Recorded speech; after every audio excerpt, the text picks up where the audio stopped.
labor market. So unemployment is still rising because more people are looking for the jobs. But looking just at the number of people employed, that's on the rise. Now going onward to Ethekwini on the next slide. Now we're looking at adding 10,000 jobs into Ethekwini. But the bigger news is actually the previous quarter, we added 44,000 jobs. That's Q4 for 2023. So there's a big positive growth story for Ethekwini, and this is something we are not hearing about in the media, and something perhaps that we ourselves have to shout about how our economy is growing. Now, looking at how our economy is done, the big bounce back that we're seeing is from manufacturing in terms of the latest data. We're also seeing the transport sector and trade doing well. In fact, in the previous quarter, the transport sector added such a large amount of jobs and was the main contributor. And it's important to see that they are continuing growing. A recovery in that sector from the depressed times when there were some issues happening in terms of the port. Construction is still not where it should be. I know people will be saying they're seeing construction on the N3 and on the N2, but the sad truth is there are no cranes for construction in the inner city, and there are very few, maybe one in Umhlanga. So we don't have construction activity that is happening within the business and commercial regions in the city. And we don't have that much construction activity taking place elsewhere, only in terms of the N2, N3 projects that we're seeing. So those colleagues who have projects for construction that are being held back, we have to push those forward, and we have to try and make sure that the sector recovers as much as possible. So you can see now that for Ethekwini, we're now up to 1,273,000 jobs in the economy, up by 10,000 from the previous quarter. And as I indicated, this is up by 44,000. So if you actually look at those past 2 quarters, we've added 54,000 jobs. So a significant improvement in Ethekwini, and I think something that everybody in here who is also to tell a friend, post on social media. This trend that we're seeing here, we have to also confirm what city manager has said. Ethekwini has the lowest unemployment rate of the top 5 metros in South Africa. We actually have the lowest unemployment rate of those metros. So something that we shouldn't overlook when we talk about our city's economy and how we've been growing. Next slide. So here we're looking at the trend of our unemployment rate and how that's been moving over time. As we can see, from 22.1%, now we're at 22.2% unemployment. Rising a little bit, but also kind of staying within the same range. This is a much better picture than what other people are seeing in other cities. Next slide. Next slide, colleagues. So we're looking at GDP growth here, how the different sectors have been doing. If we look at annually, we're looking at, from your end, the picture on the top right. We're looking at our forecast for 2024 being 0.9% in terms of growth. Of course, these growth figures are quite contentious because they are forecasts. National Treasury will also be having a different figure from other sources, but essentially the estimates are settling around 1%, while our internal South African estimates are a bit optimistic, around 1.6%, but these are contended figures. What's important is for us to realize that our GDP is spread across multiple sectors. In Ethekwini, we're no longer looking at manufacturing as only the biggest growth contributor, but we're also looking at trade, wholesale and retail trade, that is. We're also looking at transport as a new bouncing back sector.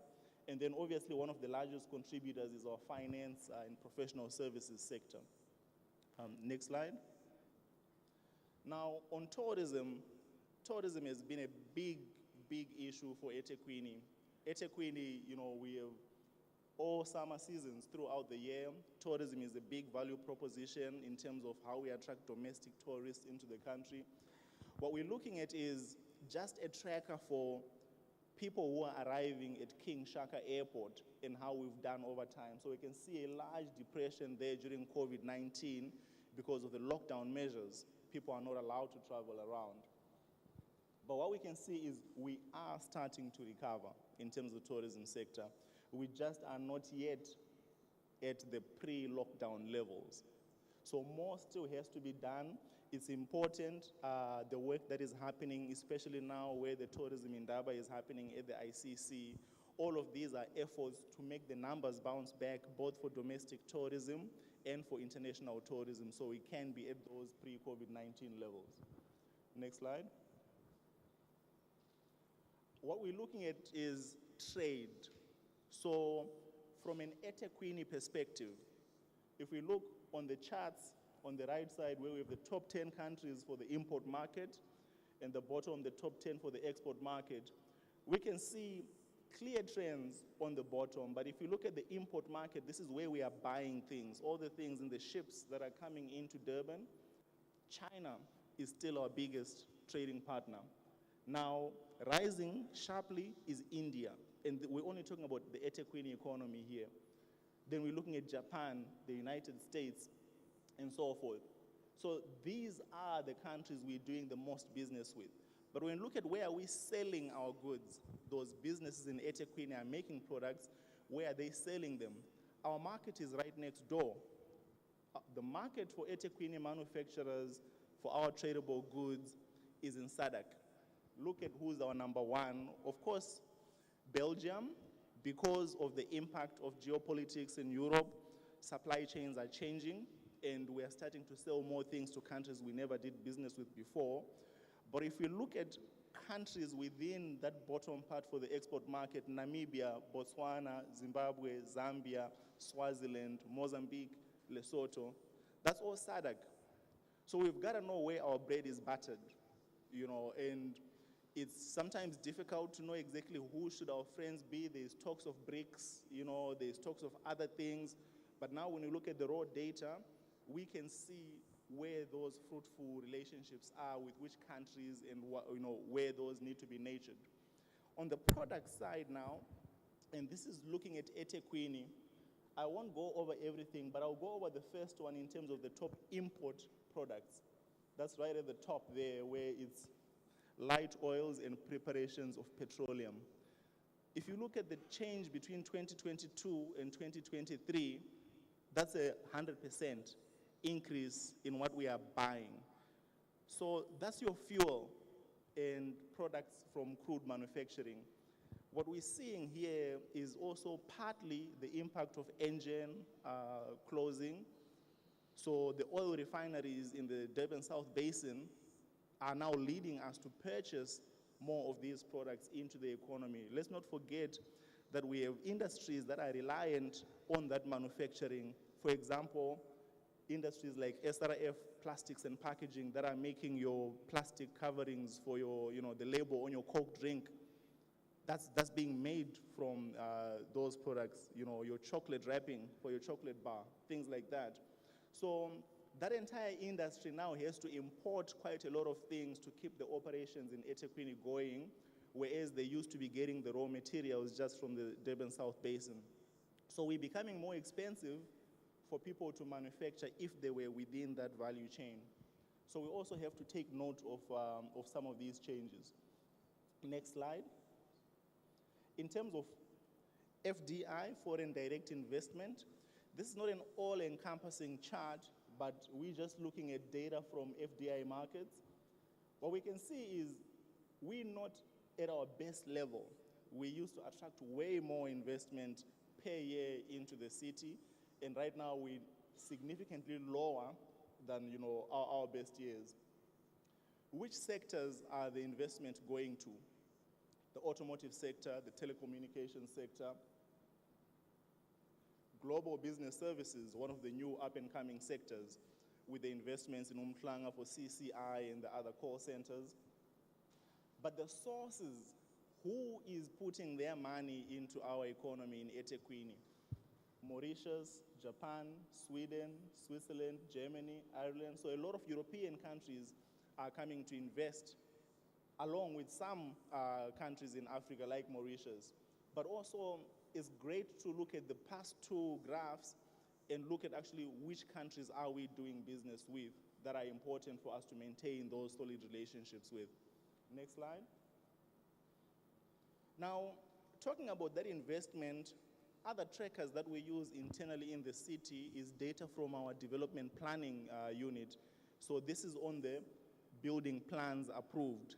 Those of you who have to purchase a piece of land, build a house, you have to go to the planning department. So tracking this information, what we can see is there has been a significant increase of applications. If we look at 2023 in green at the top, the South. The South had over 2,000 building applications worth over 3 billion rand.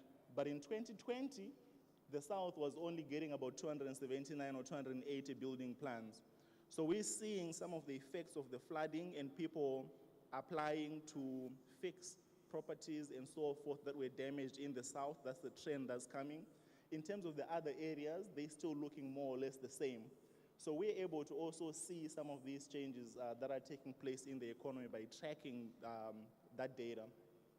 Next slide.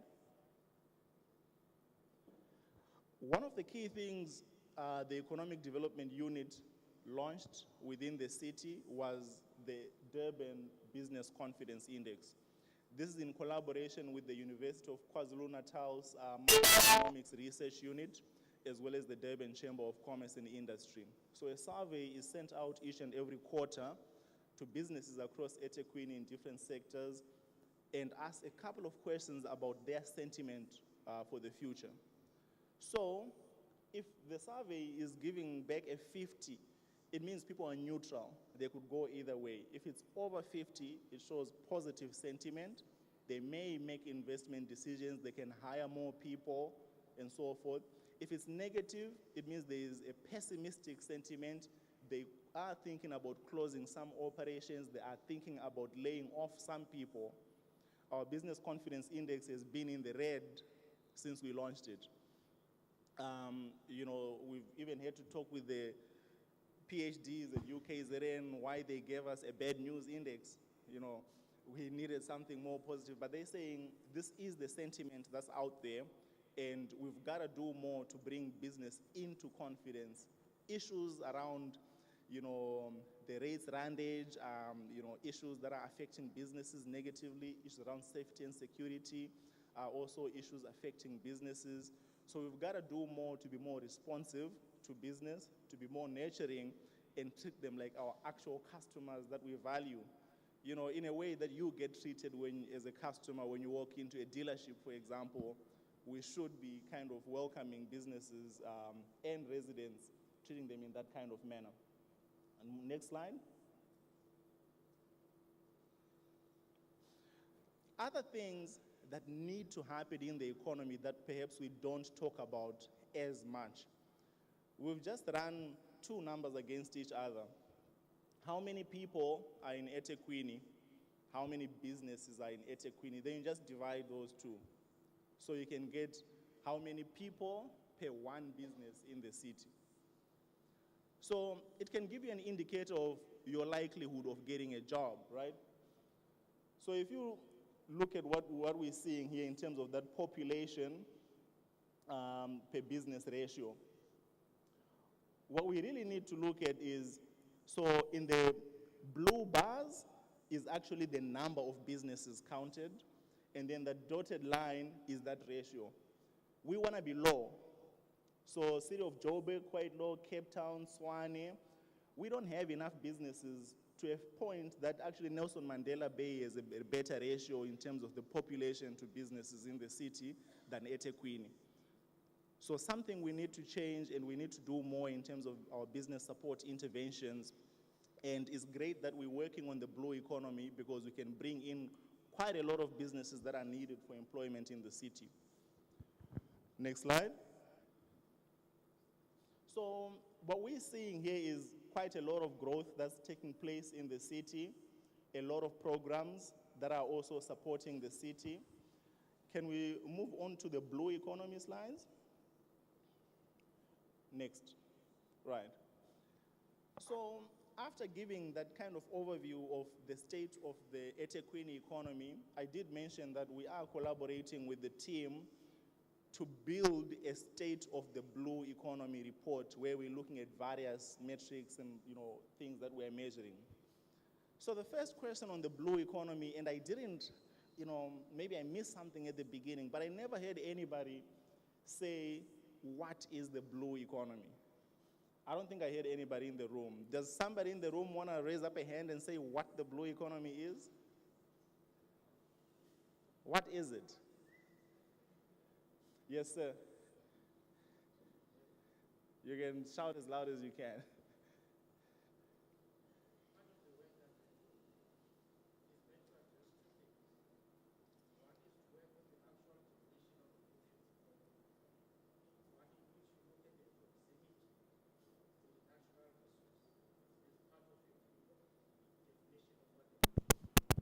Thank you. Sure. 1, 2, 1, 2. All right.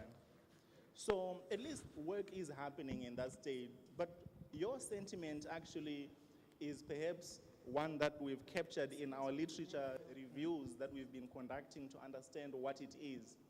Every country is saying, no, we have to study to see what it means for us. There isn't any international definition. Everywhere it's slightly different. Even the wording. Are people using marine? Are people using maritime? Are people using ocean? Are people using blue economy? The wording is different. So that's why when we were approached, we said, you know what, we also need to understand what this means, and we are going through that process. Next slide. So we're going to talk about some things that we think should be things, that are coming out of the blue economy or related to the blue economy. And here we put images to kind of simplify what we're talking about. The sardine run, the sardines, the Lucky Star, the hake ING, so seafood, fish products, the living products that are coming out of the ocean that we are consuming and we're doing multiple processes of. You can already think of your agro-processing sector to end up with your crispy INJ hake with breadcrumbs around it. You can think about the same sector in terms of Lucky Star, right down to the FMCG when they're distributed. But there's also even an informal sector of those guys who are going and getting the sardines when the sardine run comes, and they are sold off those buckets when you go down south and so forth. Next slide. Marine construction. There are quite a lot of construction activities that take place. Sometimes we have to build terminals so that crude oil ships can discharge while in the ocean. Sometimes you actually have to do construction of the harbors and the berths and things like that themselves right inside the ocean. So there is quite a large construction sector working there. Even in IT, I hear Microsoft has servers that are underwater in the ocean, close to Greenland and so forth, so that they don't have to pay so much on cooling. So you just put the equipment in cold water. Next. Marine transportation. All the shipping that is taking place, it can be in this form right down to recreational crafts, but all of that transportation, there's a manufacturing sector, there are skills within that sector, there's telecommunications and so forth. Next slide.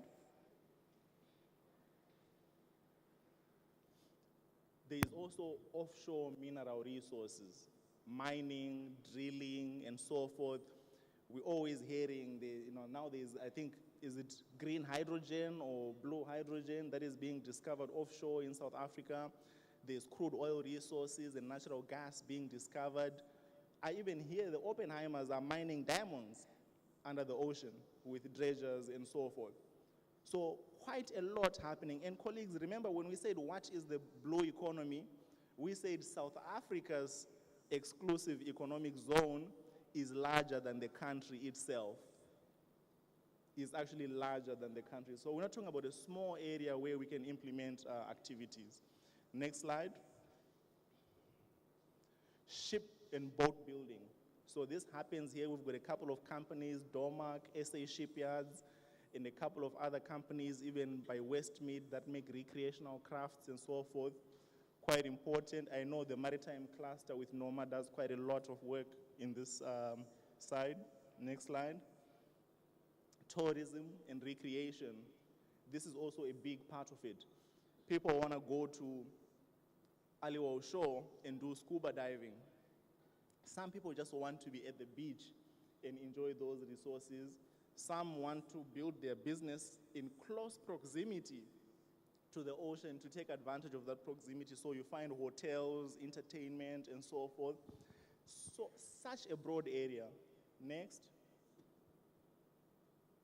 There's also marine safety and security. So we can see from military or even metro police have boats in the ocean and so forth. There's also the South African Marine Rescue Institute, safety on the ocean. If something happens, I just read last week that some people went scuba diving at Aliwal Shore. They came up top at a wrong location and drifted 30 kilometers south, and they had to be rescued by the South African Marine Rescuers. Now with piracy and what we're seeing with the Red Sea and so forth, we're also seeing security on commercial vessels is starting to become a significant issue because the pirates are there and the other guys with drones and things want to attack the vessels. Next slide. Marine energy. We're seeing in other areas, people are building, I think, wave machines that are harnessing the waves of the ocean to generate electricity. Some are building turbines underwater where the ocean currents can spin them and generate power. Others, on top, do the wind turbines, which is what we're seeing in a lot of countries going on. This is now one of the largest industrial sectors in terms of renewable energy in China and one of the top exported products. Next slide. Telecommunications. The other day, I think I had gone for a conference in Joburg. I think there was a day where WhatsApp wasn't working, Facebook wasn't working, a couple of things were not working, and they said the cables. Somebody cut the cable. These are the cables, under the ocean, and it's a massive industry. We all know how expensive data is. That money is going somewhere. This is part of where that money is going. Next slide. Research and development. This is a big area. We have marine biology at UKZN and other universities here that are studying the wildlife, studying instruments and things to put in there. People are putting robots in the ocean to record the ocean level rise. I think Dr. Mather is probably one of the people within this sector as well. Next slide. Blue technology. I had the honor of visiting a company in San Diego in the US, which is solely manufacturing blue technology. All that company does is to make undersea drones. So drones to inspect under the ship if there is any cracks or leaks, drones to clean under the ship, drones to map inside the harbor on the floor whether there's siltation or not. And 70% of this company's business when we visited them was with the United States Navy.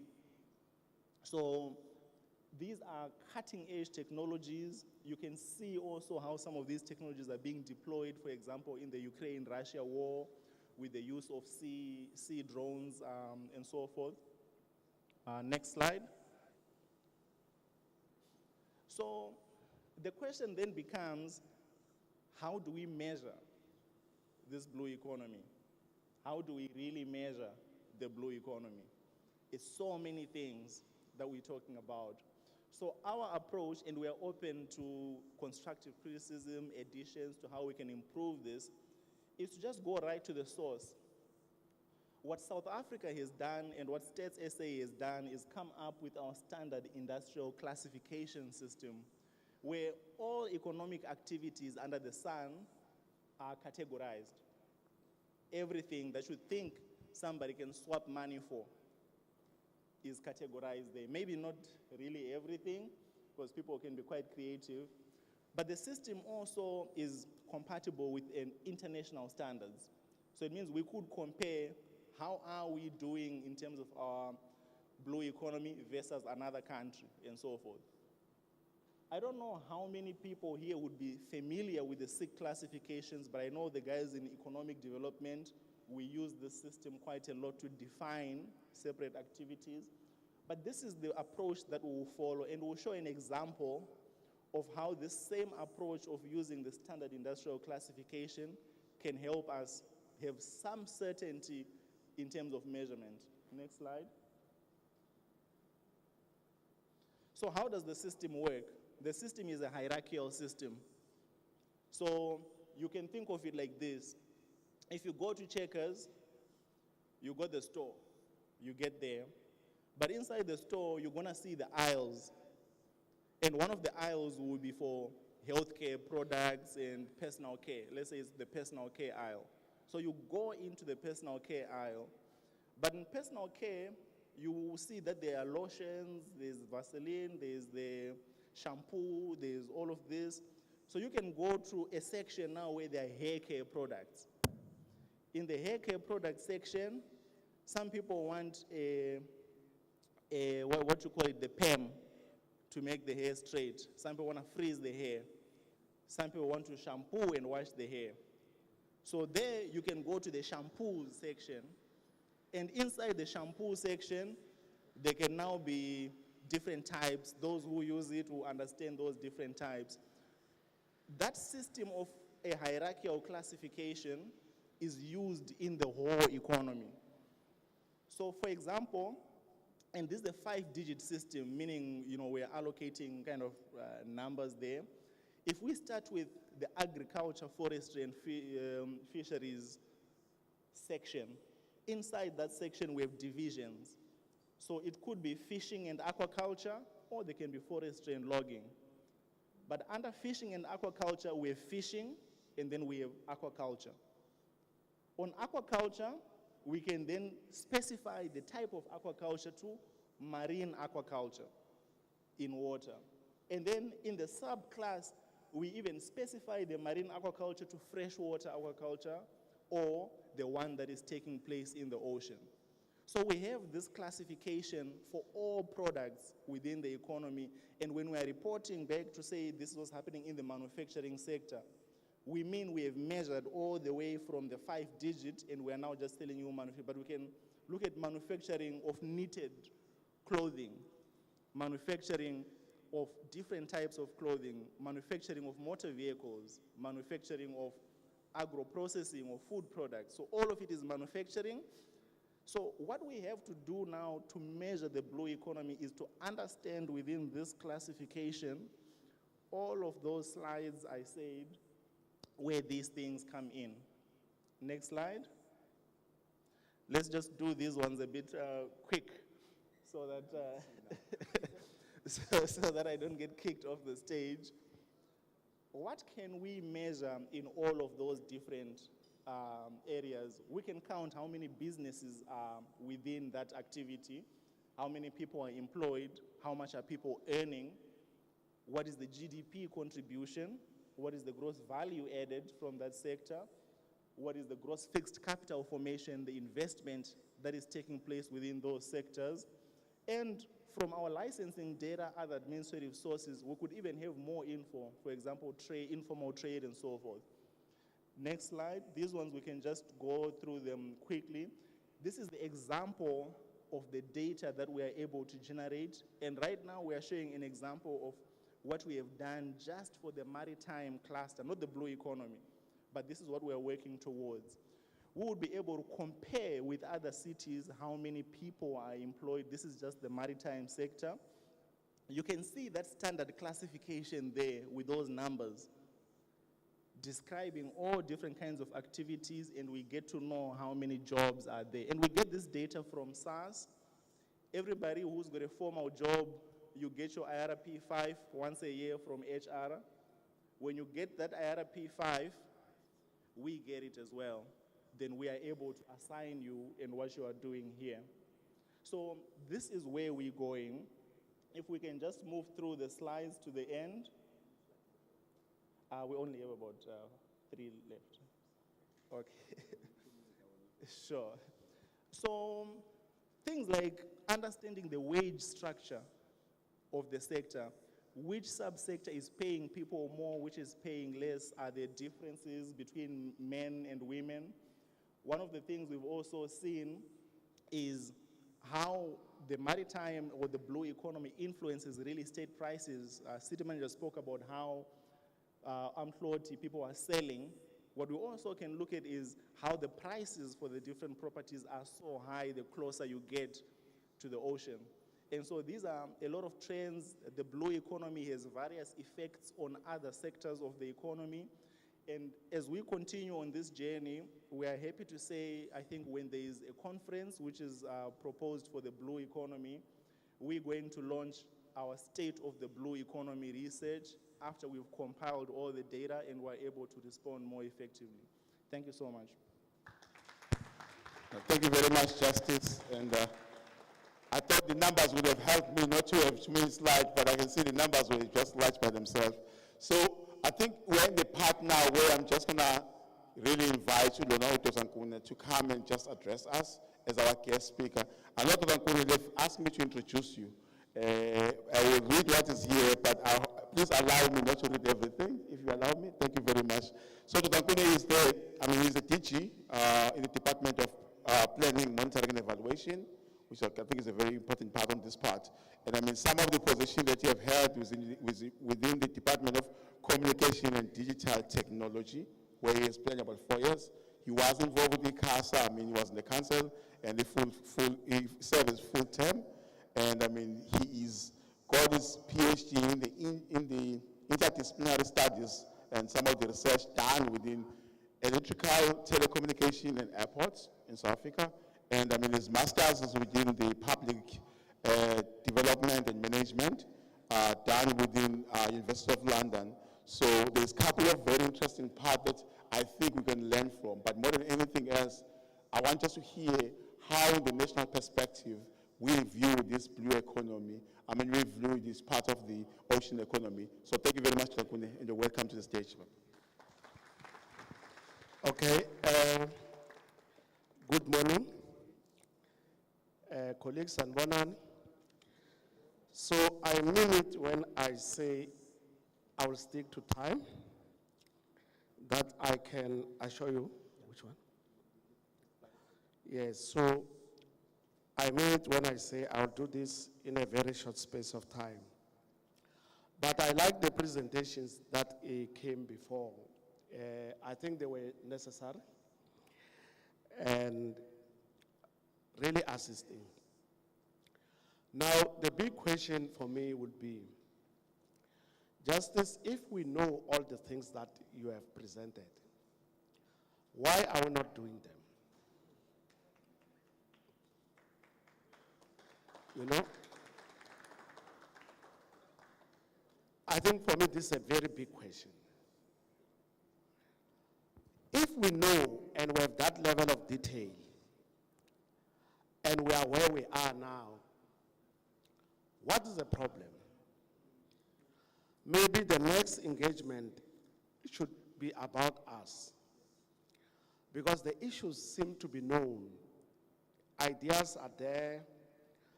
I think there must be time where we talk about us.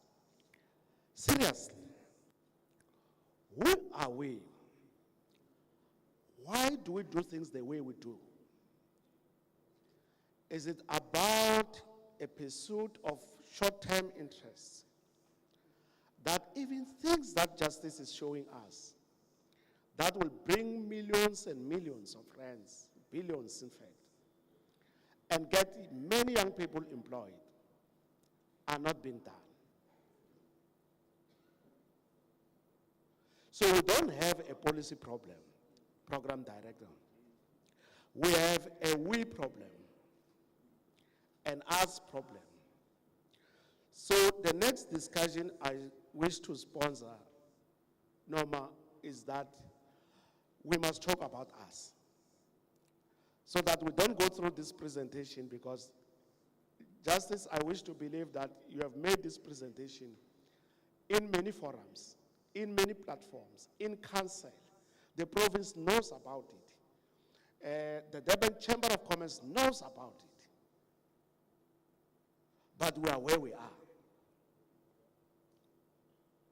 And I'm trying to figure out what will be the best way to have a conversation about us in such a way that it allows us to resolve issues about us. Because I don't see any other discussion we can have if we don't deal with the us problem. If it was not because I took a flight and government paid for me, I'll say, with this comment, I'm done with what I was meant to say. But then I'll be told there is a fruitless expenditure in Pretoria. A DG went to Durban and came back without having said anything. So he didn't do his work. But very quickly, colleagues, I'll theme my conversation quickly. Now I'll speak off the cuff because many things have been said. Now, that is the outline of the presentation that my team and I had prepared. Overall, the presentation is about getting the basics right. There is no rocket science that anyone from National will tell you that has not been said up to now. So that is what I'm talking about. Now, very quickly talking about this place, you can see in South Africa is a very small space in the scheme of things. There, the red dot there. That if there was a person from outside South Africa and say, what we are meeting to talk about here is that dot, that guy will say, no, you can't be serious. You're not serious. But we know that that small dot that you see matters most. Here, the province, the country, the region, and indeed the continent, if not the world. That small spot then is what gets us together. It gets South Africa going. It means a lot to the country. So we must appreciate that it may look small on the map, but very big in terms of what it does. Now, a lot has been said about the blue ocean economy. Ours is the last point, that if we don't get certain basics, certain fundamentals right, we are not going to see all these close things that are being mentioned. And I'll quickly run through that. We know this, it has been overplayed, the fact that it looks small in the map, but big in terms of what we can do, all of us in this particular area. Now, there's been Operation Pakistan that was largely centered around this area. But what happened to Operation Pakistan reflects some of the weaknesses about us. Because when an administration changed, there was no longer appetite for Operation Pakistan. So when you move from Zuma to Ramaphosa era, you lose some of the things from Mbeki to this one, you lose all these things that we've been doing. That's why we're not getting even the smallest things that we should be getting right. So we need to go back to Operation Pakistan, starting in this area as a leader of Operation Pakistan, and we are willing as a department to work with you to mobilize others to come to the party. These issues are known about some underlying challenges that make us not to move. Some people are saying that we are stuck in the middle class, mid-economy, middle-income trap, that we are not able to move forward to go anywhere. Now, these are the common challenges that we come across. And then they are about political leadership, inefficiencies, all these things. But what these things show you from a local government point of view is that we are struggling to reconcile local government being a political entity and it being an economic entity. Now, we all know this, but why are we not changing this, and I'll come back to that as these are some of the issues about the performance of the city. I think you are well familiar with some of the strides that are being made, and the city manager referred to some of them. So this is a snapshot of some of the issues that we are grappling with. We are doing well in some, and then not well in others. You can see still here, even from the States SA, that when you look at things over a longer period, all in all, we have done well as a city. There are, of course, some challenges that we encounter from time to time: increased storm and flash flooding, like we've seen, rising sea levels, service delivery backlogs, and unsustainable development practices.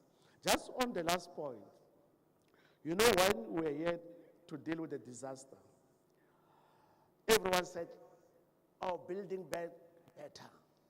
It was a very common phrase everywhere. But have we done that? Are we doing that? Because it was a common phrase. All the meetings that were attended, convened by the MDC and others, we said we want to build back better. But the question is whether we are doing that.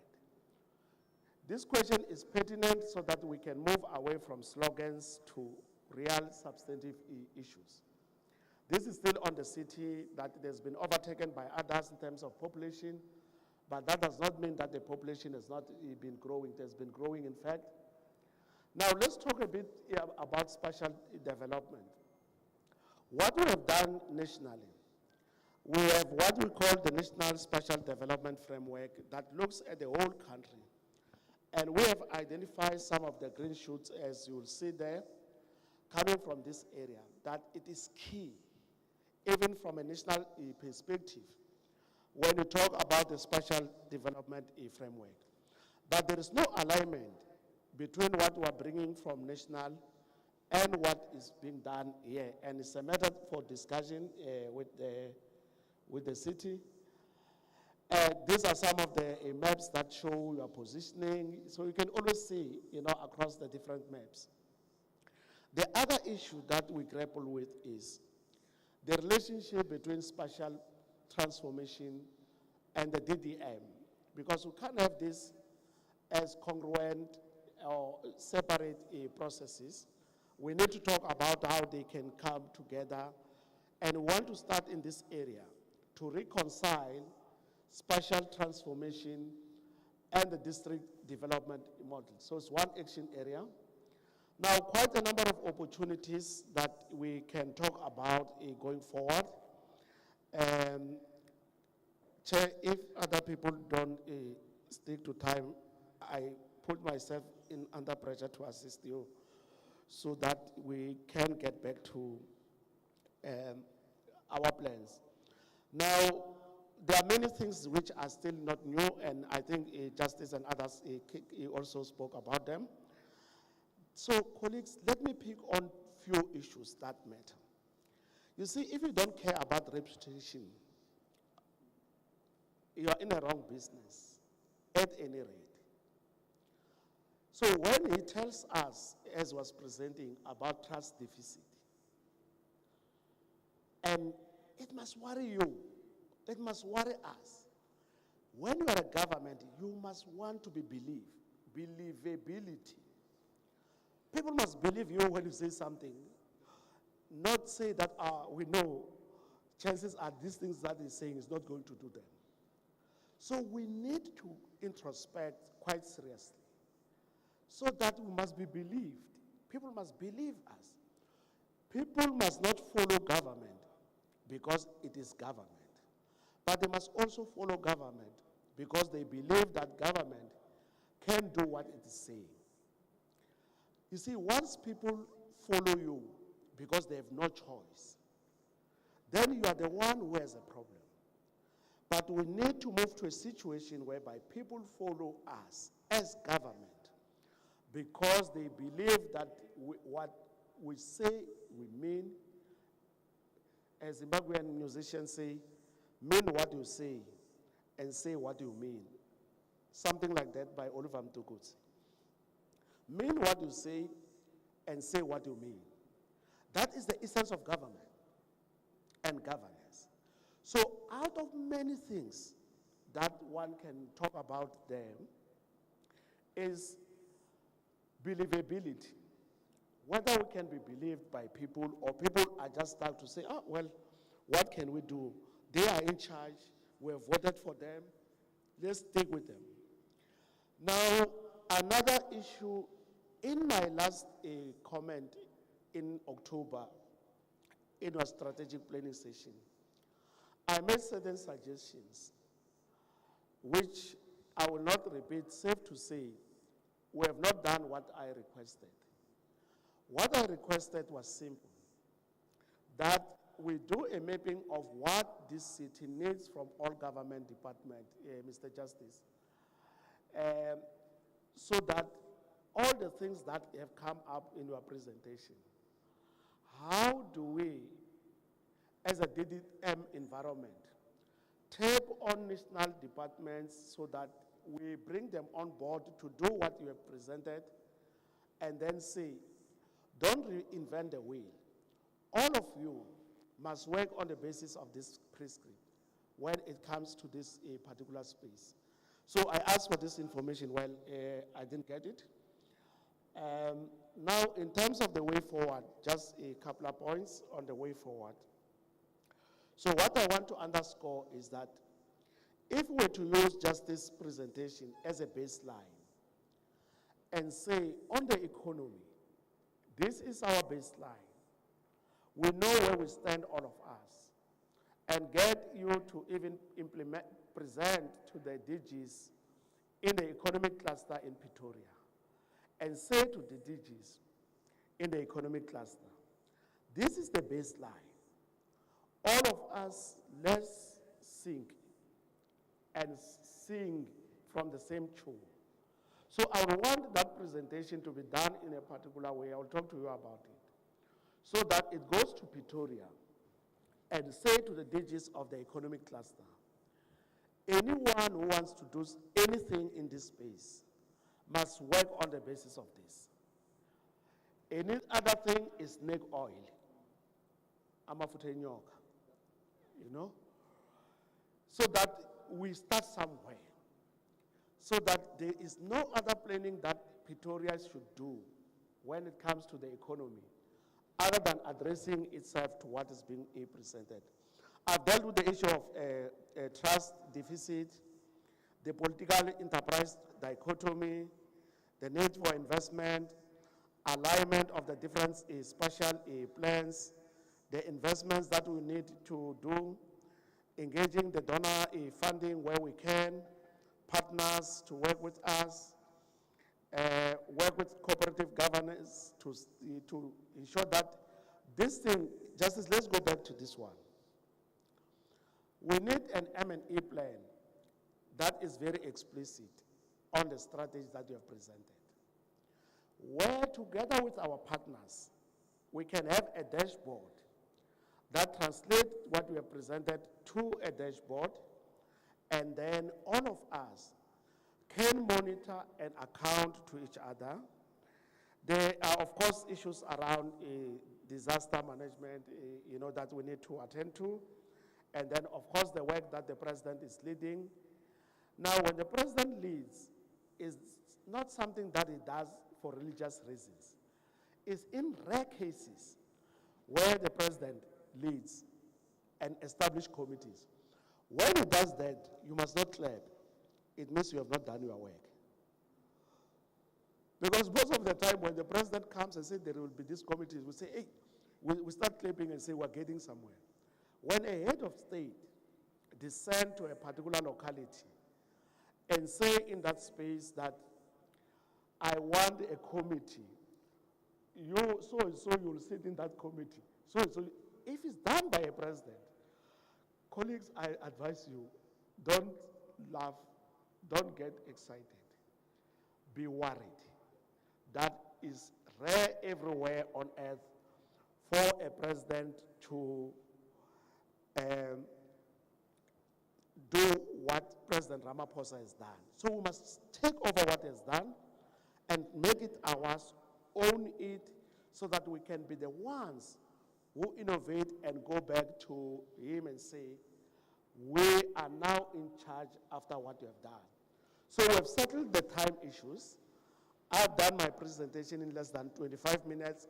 So Justice, you are no longer going to be blamed, my brother. I covered for you by taking less than 25 minutes. Thank you.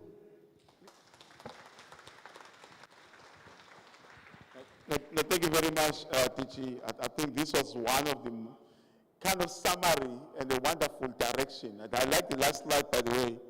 And I mean, if I look at those 1, 2, 3, 4, 5, 6, 7, 8, 9 way forward, the last one is one of the most progressive one. Don't look at the president and having established a team as only just negative, but it's an advantage of innovating and being able to come back and this is the plan and this is what can be done. So it's a very good direction that we've got now.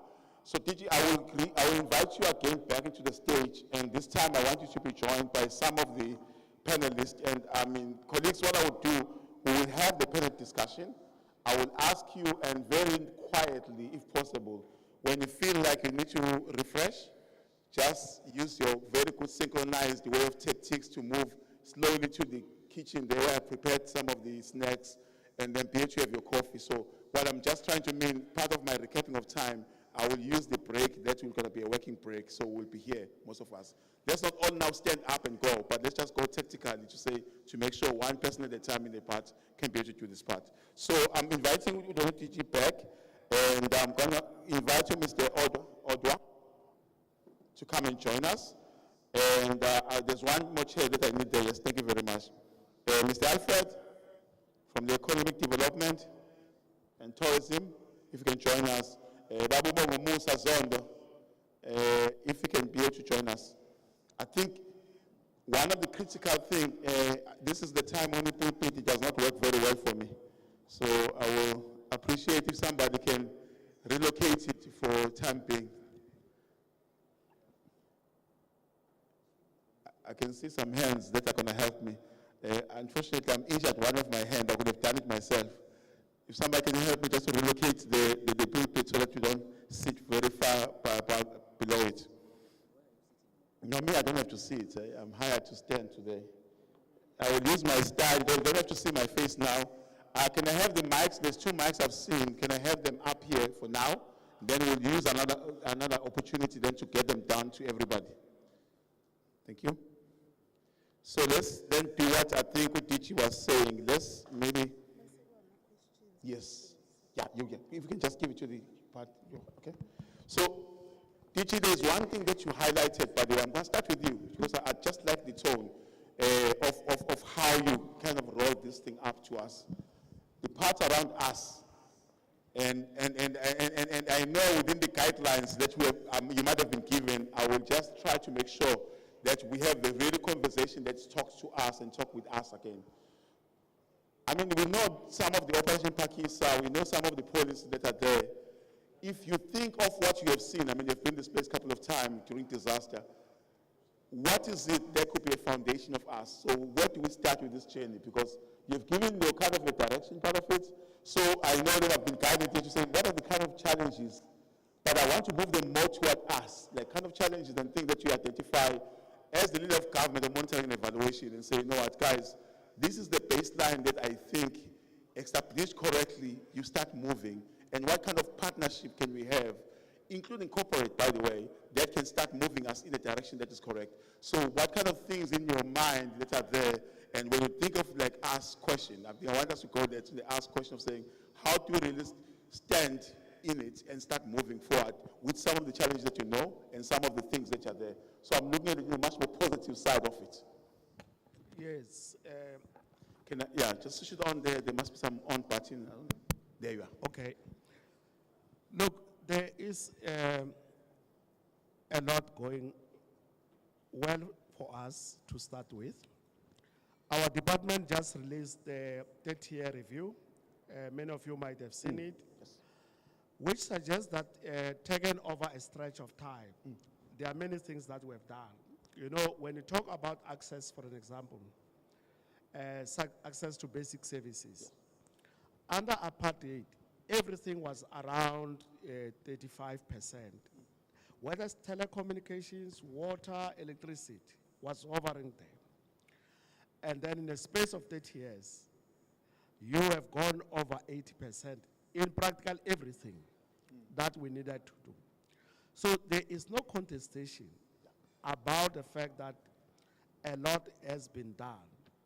But as I was saying, is that in the nature of things, when you talk about development, is that when people reach a particular stage of development, they want more. So you can't always be navel gazing and look at the back where you come from. You must also be able to grapple with the kind of issues. Now, I was reading a book by Dambisa Moyo. It says The Age of Chaos. And she laments the fact that in democracies, we are now faced with a situation whereby everyone has to plan within the time when they are there and say, we are here, we have to do what we have to do. So that is a challenge in all democracies, that we always look in the short term. Lastly, in this particular space, it would seem like we are trying to respond to immediate needs to an extent of being in a crisis mode at times, to an extent that we no longer have time to think and work on things in the medium and future term. So we need to think about that. Fair enough, we need to attend to pressing issues, but we can do so while not losing sight of the kind of the future we want to build. Thank you very much. The future that you want to be, it reminds me of the Africa it says the vision 2063 is Africa. Africa we want. The future that you want to be. So I'm just going to move to the provincial part of it, by the way. And I want just to maybe to reflect a little bit around Operation Pakisa. And again, it will be on us. Yeah. So I'm going to keep the theme every time. I'm kind of like guiding in how way we're going to go on this one. It's been there. We are being asked to revive it. I mean, there is a part of elements that we know that could be very fruitful for the region and fruitful for the province, evenly, if it's been done correctly and it's been done together. So, how do we see it? How do we participate in it? How do we see Table driving this motion with us, with the region, because now we're talking about the coastal region, and again, with the province view. I like the dot that is red. I don't know if you saw the map. It's a very nice dot. It is very small, but very significant in what needs to be done. So if you can just take us through some of the thinking around the Operation Pakisa, some of the reviews that are there, maybe they've been there. And again, if ever were to leapfrog, because I don't want us to say, how do we redo it and how do we start again? But if you have to leapfrog and start looking at the view of the future, where is this position within the province and some of the things that are currently actively happening in the province? Thank you, Chair. I think as the country, we have done a lot of work, as Dr. Ethekwini has indicated. And we've got all marvelous plans in place with the action plans. I think our main challenge is the implementation of those action plans. And you find that most of those action plans are sitting at a very high level. They are not talking to the implementation city or the implementation institution on the ground.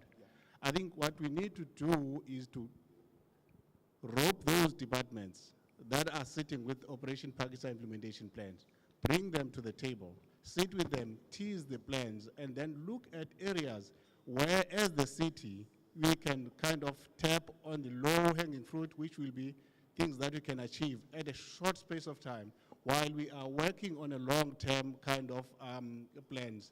And I know part of those plans will indicate long-term future plans, where we sort of need kind of investment. If we don't have investment in place, it means those plans are just hanging there in the air.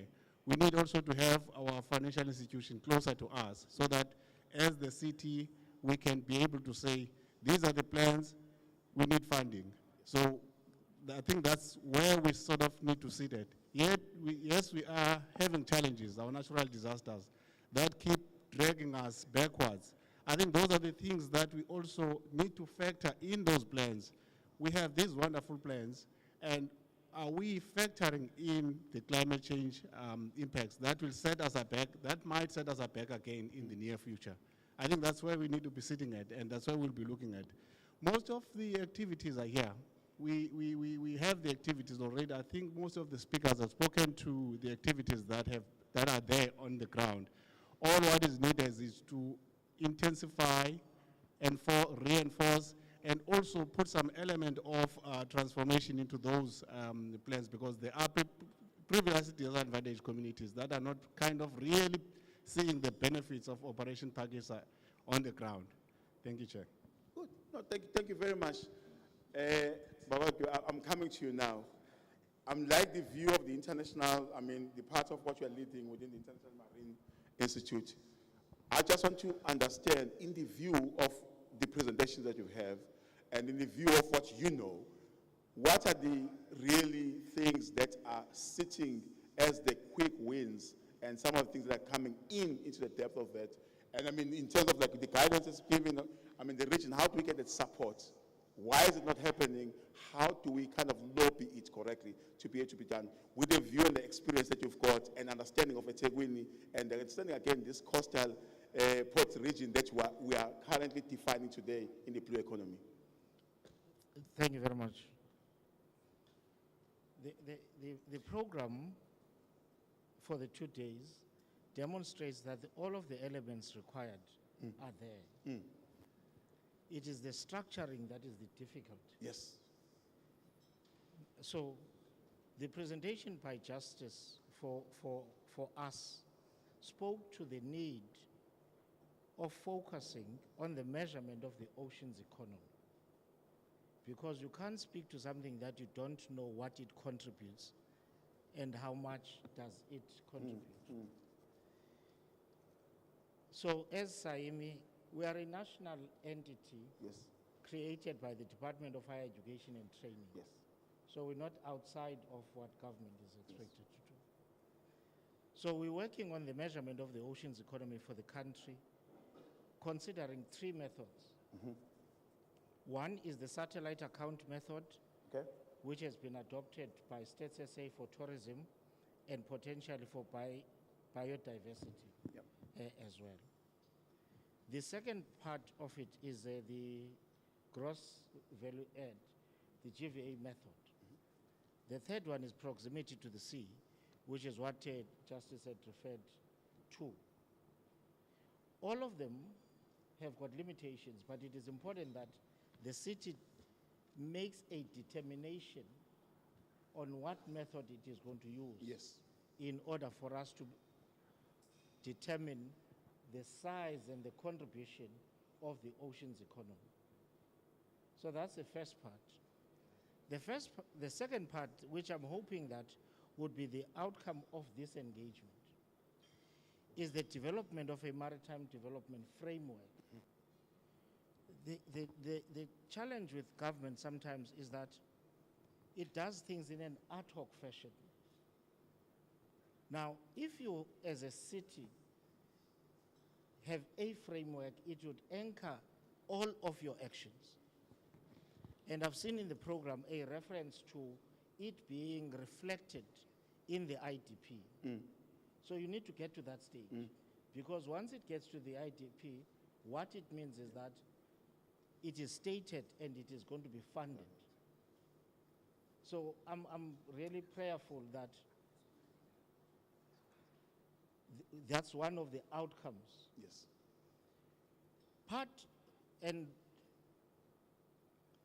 one of the things that you need to do, and I was happy to see the Municipal Institute of Learning, is the development of the capacity of the officials to be able to take these processes forward.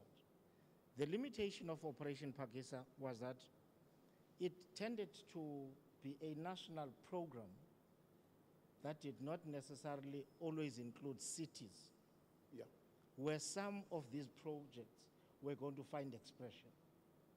Now, if this local state does not have the capacity, you are going to be challenged, Because a person will come to a government department and say, this is what I had. Now, if the local state does not have the capacity to respond, it's an exercise in futility. So we think that it is important. So we've piloted it in the Eastern Cape to focus on two things: the capacity of the local officials as well as traditional leaders. Because some of these projects happen in traditional areas. So it is important that they are brought into it. Dr. Nkuna has allowed me. Just push your mic a little bit. Yeah, a little bit. If you push your mic into your mouth, then Okay. Dr. Nkuna has allowed me to disagree with him. Yes. And he has committed not to get me fired.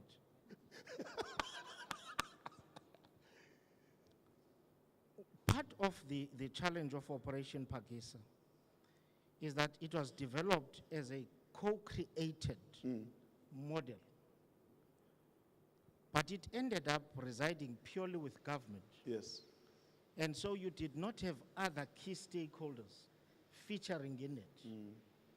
So it's a major limitation. So if we are to breathe life into Operation Pagisa, you need the other key stakeholders as part of it. So that's the one part. The second part is what I had referred to, is to pull it down into the province and the city.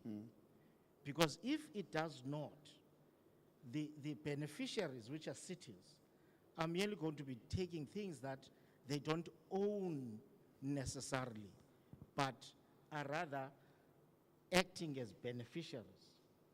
The third element, in conclusion, facilitate, is to ensure that, because Operation Pagisa is a program, it's not a policy. Yes.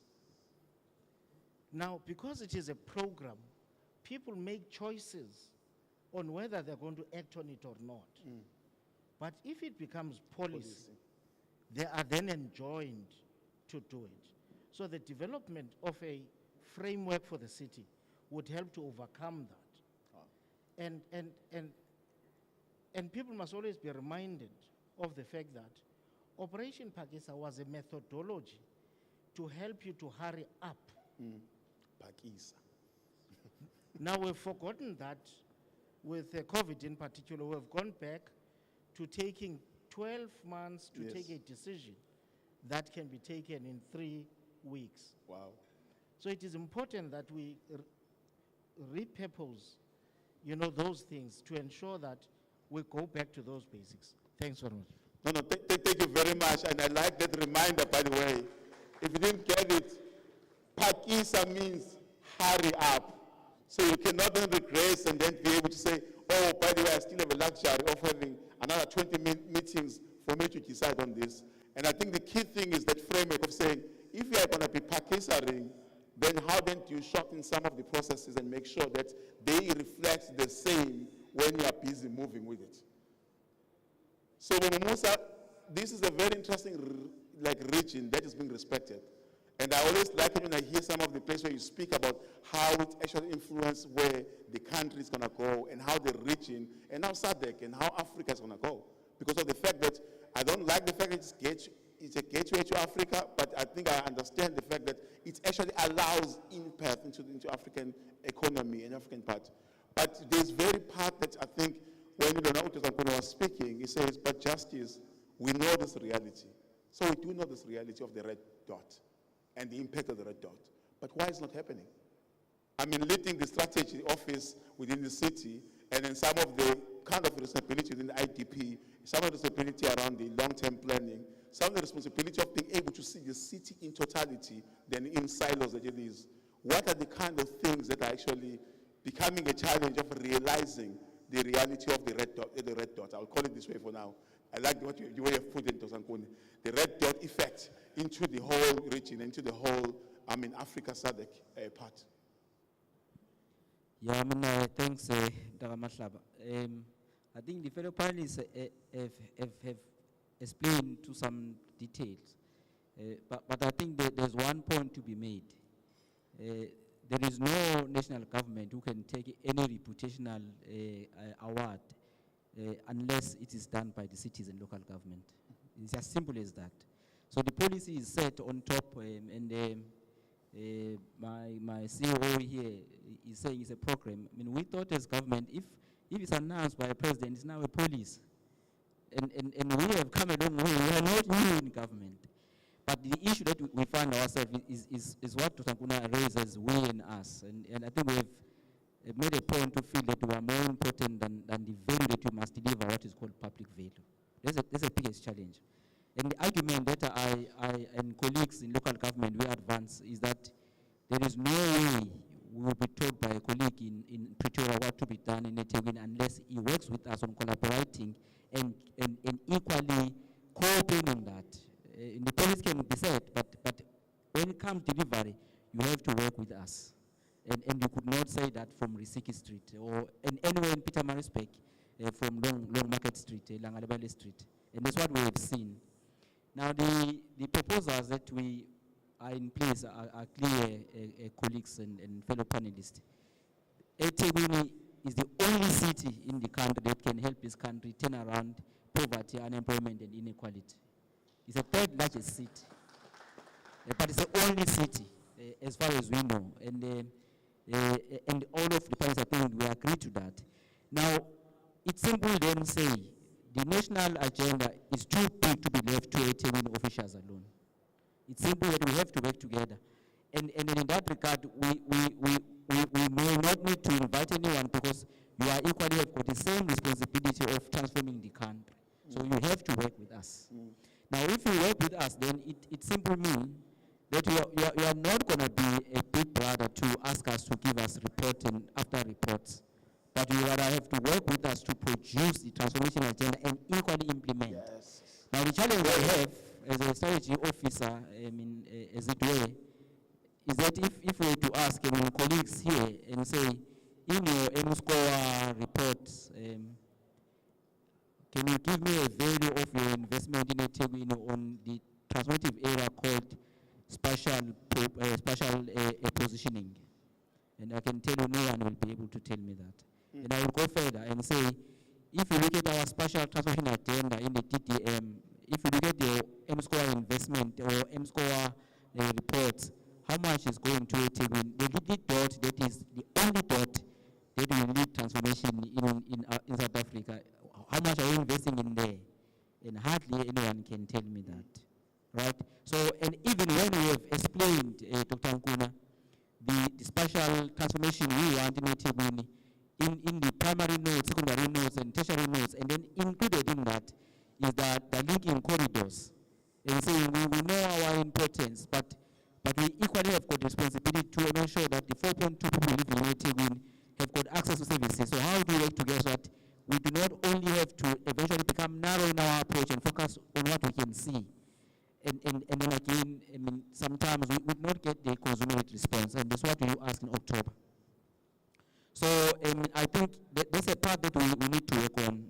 The collaboration must be meaningful. And for research office colleagues, we are really no longer in a point to take it any further of being asked reports after reports by colleagues in Long Market Street and somewhere in Arcadia equally, unless they work with us in joint planning and joint implementation with requisite resources allocated to Ethekwini. And now, I think on the part of the work we have done well in trying to understand both our coastal waters and understanding it with the neighboring municipalities, whether it's Ilembe district or Uku district. And equally, we understand our fresh waters. Of course, we have got a clear acknowledgement that the way we could fully benefit down the streams is that Umkhonto must do their part in terms of how they manage the catchment up the mountains of South Drakensberg or Central Drakensberg. And then equally, other municipalities must do their part up north as well. As far as even Utuwela must do the same.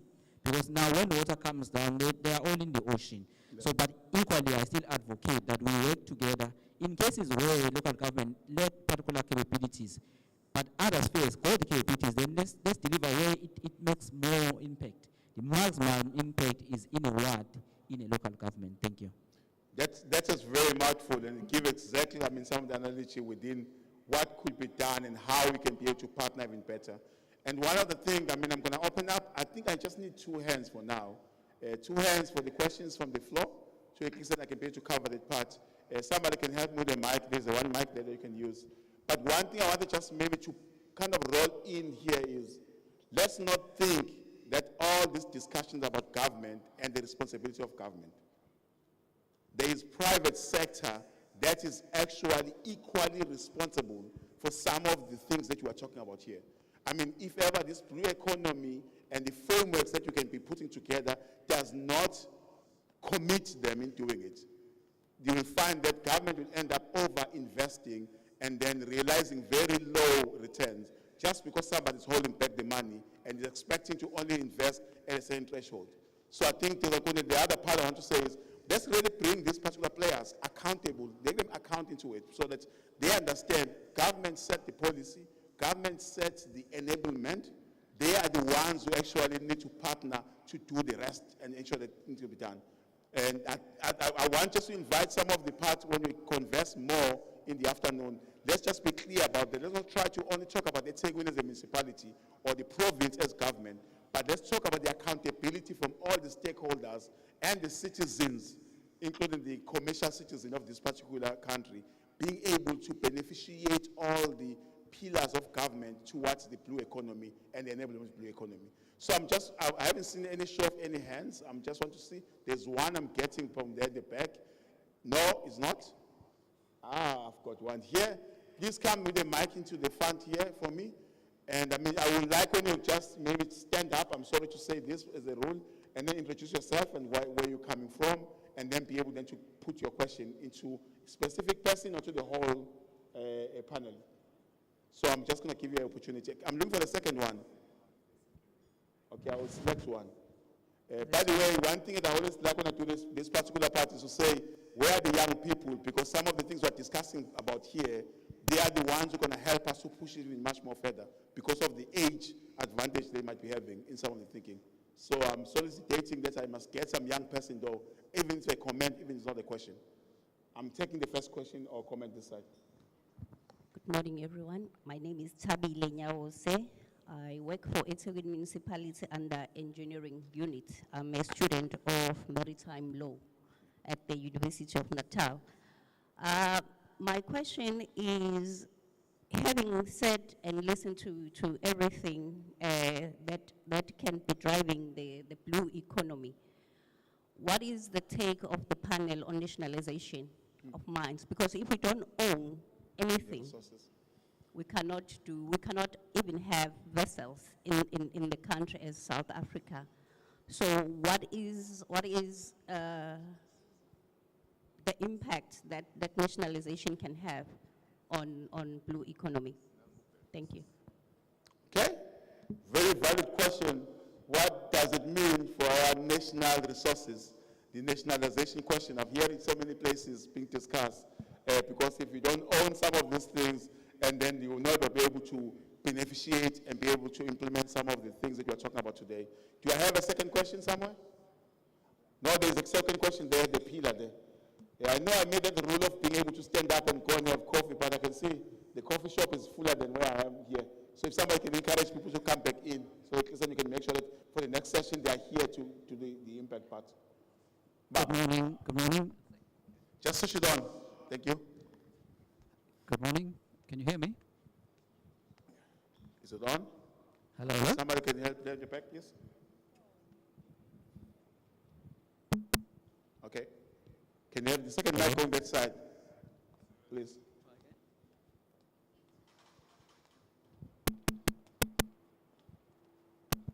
Now, there's a second one coming on the way, so it's going to get there. And while you're taking the second one, I think when you're answering and just commenting, we then start doing the closed remarks at the same time. Hello, So hello. just guide in that particular way.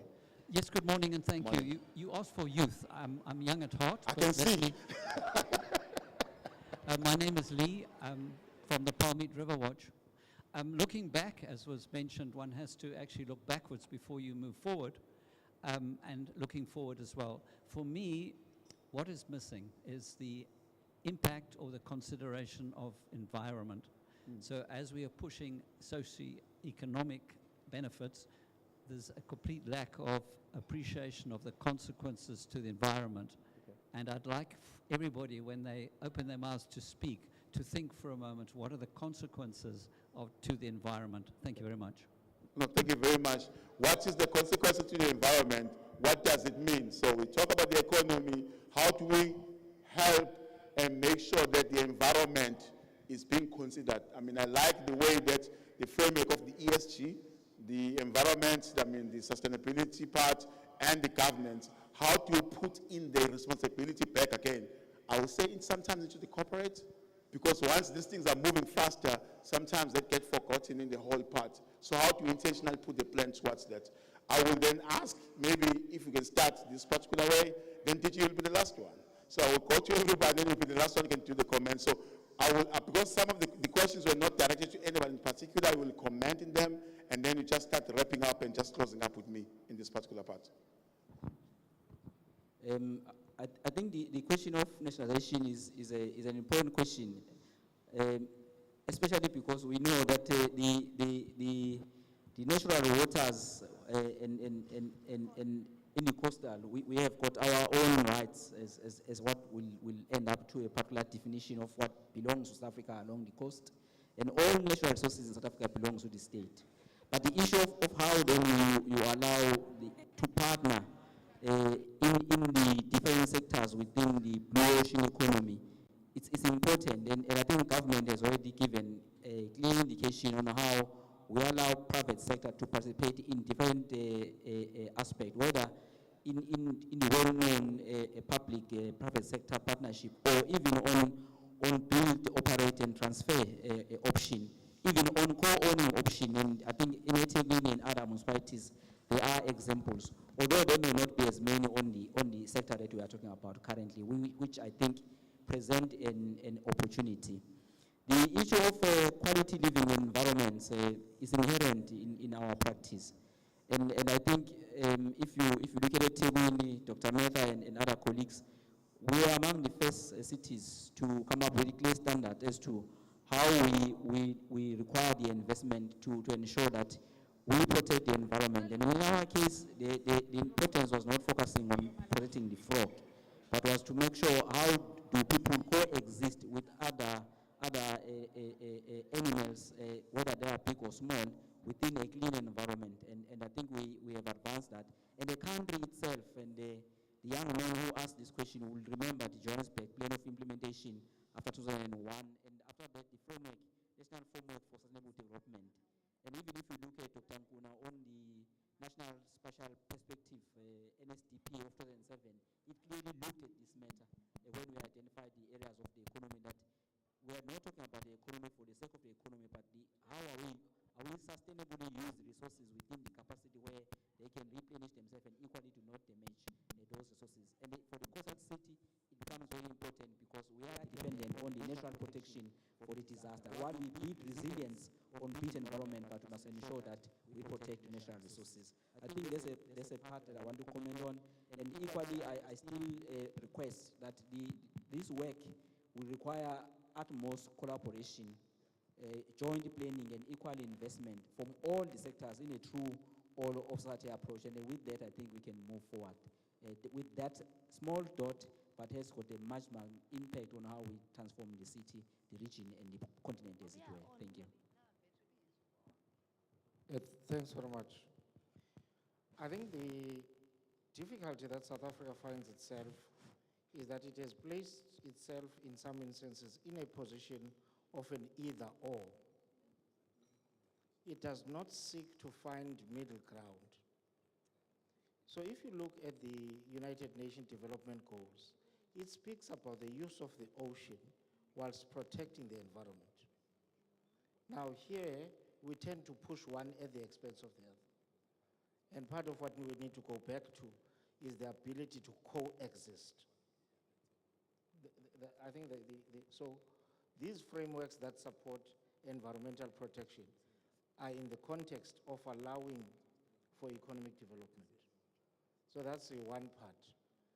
The second part is that I'm really looking forward as an outcome of this session of a strengthened relationship with the city around the maritime sector, primarily because there are things that we can learn from the city, but there are things that we can also share.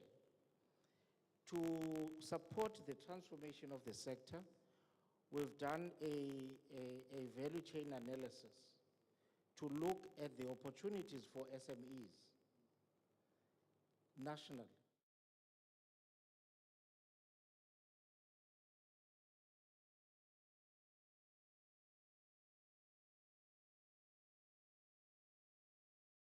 That we don't duplicate what the other has done, but we rather customize some of those things. So that's the key part for us, is to cooperate with the city and ensure and support its a growth using the oceans economy. I failed, ma'am, the course on politics. I can't speak to nationalization. I would be speaking of things way above my pay grade. The DG is committed to answer that part.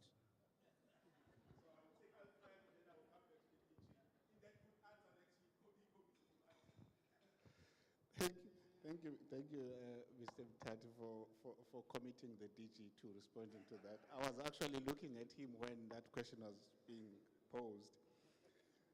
I think my fellow panelists have said a lot in terms of nesting the development alongside the environment. We have all the required, the world standard legislation in this country. All that we need to do is to ensure that when we craft these plans, we don't craft the plans in an isolation to the legislation that deals with the environment.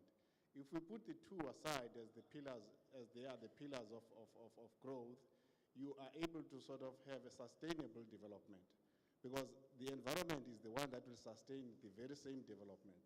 So we have, I think, adequate legislation in the country. We have, I'm glad to say, having been in this province, that we have solid institutions to deal with the implementation of those legislations.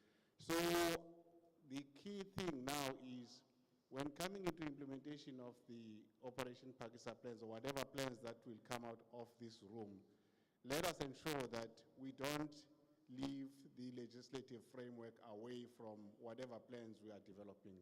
Let's marry the two.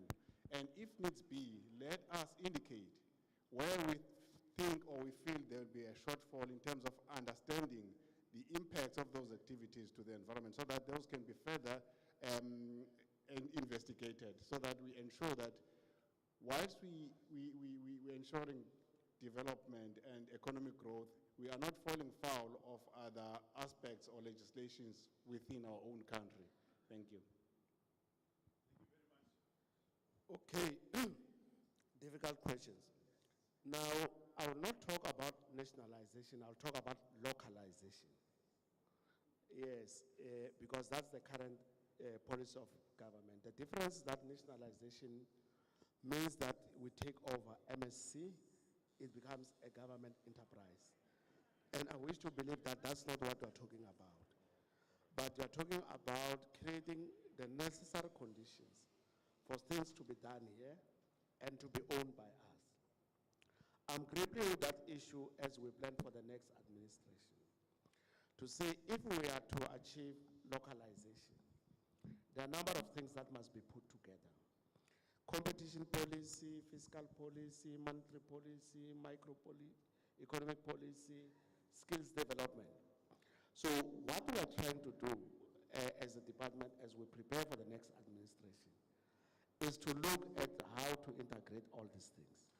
Because they are there, but they are not always integrated, and they tend to be departmentalized. So if we departmentalize government programs, we end up with a very big challenge. So we're grappling with that. The last point on localization is R&D. If research and development is less than 1% of the GDP, then we have a challenge. So we have to up it, and generally people recommend that it should be at that level. Now, on the environment, I agree with the view that we must avoid the binary notion. I've been to China, I've seen that the Chinese planted more trees, more than the ones that they uprooted. So an environmentalist would have said to them, don't touch. But they touched. But as they touched and uprooted trees, they then had to, you know, you drive on a long stretch, you see new trees, big, you know, because nowadays people don't plant seeds and all those kind of things.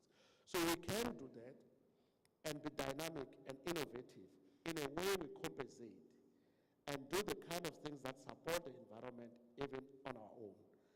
Very lastly, I've taken a point around Operation Pakisa. We've done an evaluation at DPME, and the evaluation also points to this thing, that if it's a partnership, it must be a partnership. But someone must lead.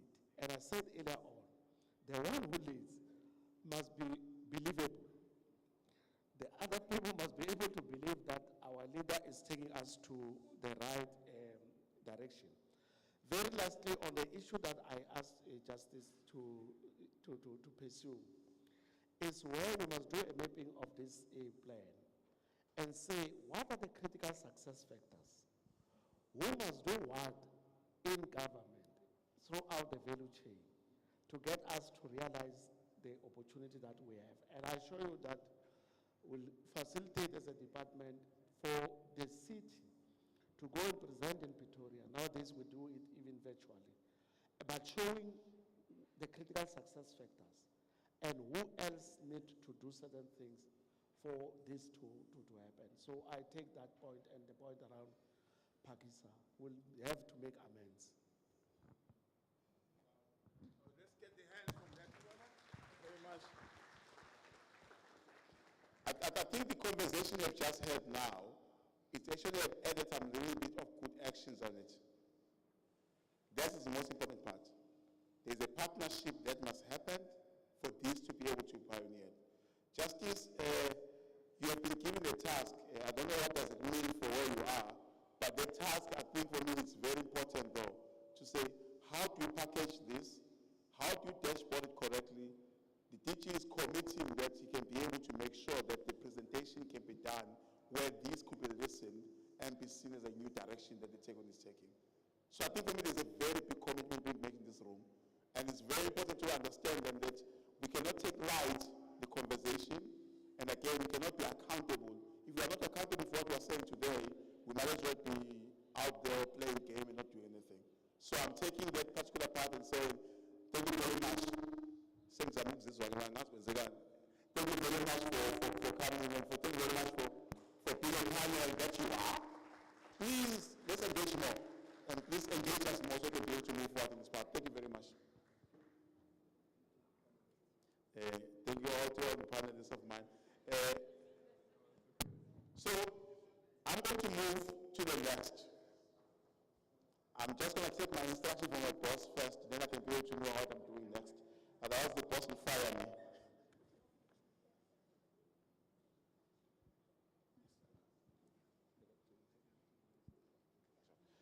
Okay, good. You see, it's very important to listen, otherwise I'll be in trouble.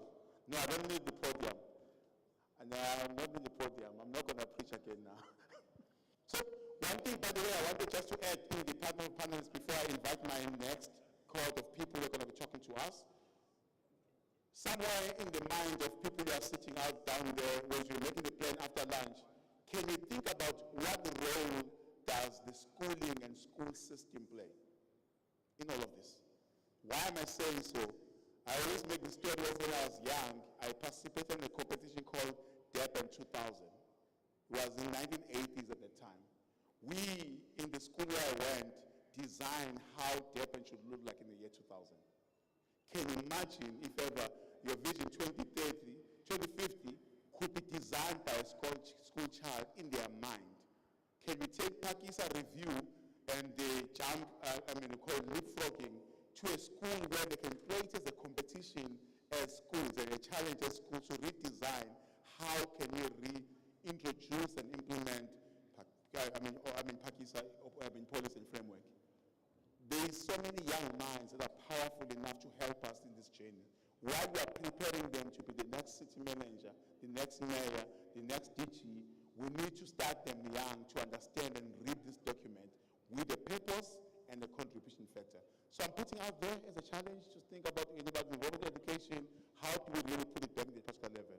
So one thing I'm going to do in my expediting of time, because I want to make sure that we still have the conversation from the floor and have time to blend together.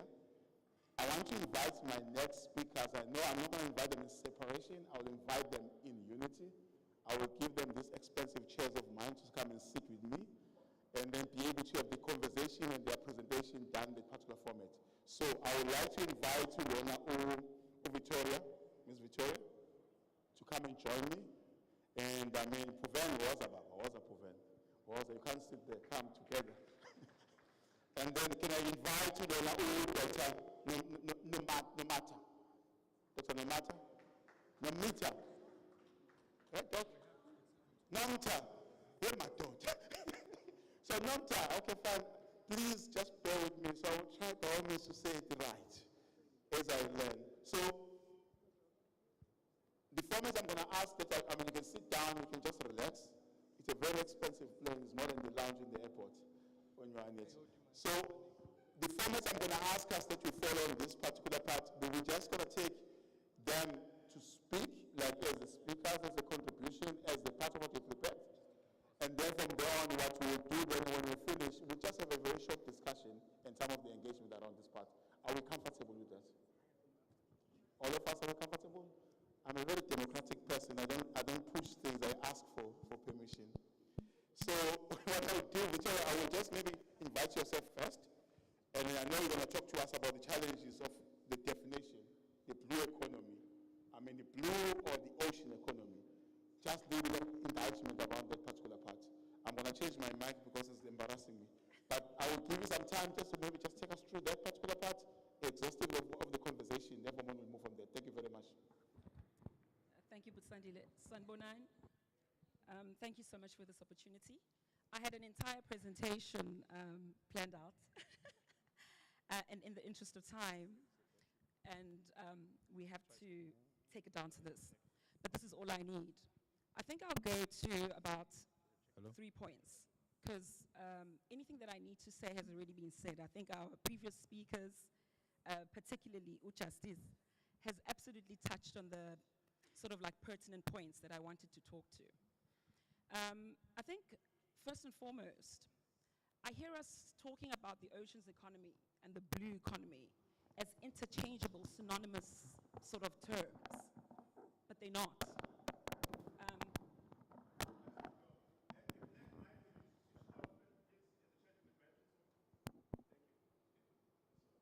Sure. So what I was saying is that the ocean economy as well as the blue economy are totally different concepts. They're defined completely differently. But where I want to start is, when I entered the maritime industry about 2 decades ago, the only 2 words you would hear would be the word marine and maritime. And marine spoke to living resources, basically the marine living resources or the non-living resources that you find at sea or related to sea. So you'd say something like marine organisms or marine tourism. We also found another word called maritime. And maritime, albeit also it related to the concept of things connected to the sea, its definition was expanded a little bit to talk to more a commercial or a trading sort of aspect. So you talk about maritime transport. And therefore, this is merchant maritime transport or even your naval maritime transport. But as time goes, our definitions have evolved. And now what we're talking most about is the oceans economy and the blue economy. And to best help you understand, as I understand the differences, would be in 2014, as was alluded by most of our speakers, we know that the whole government initiative of Operation Pakisa was introduced in our country as a fast-track initiative to allow us to best optimize or benefit from the ocean.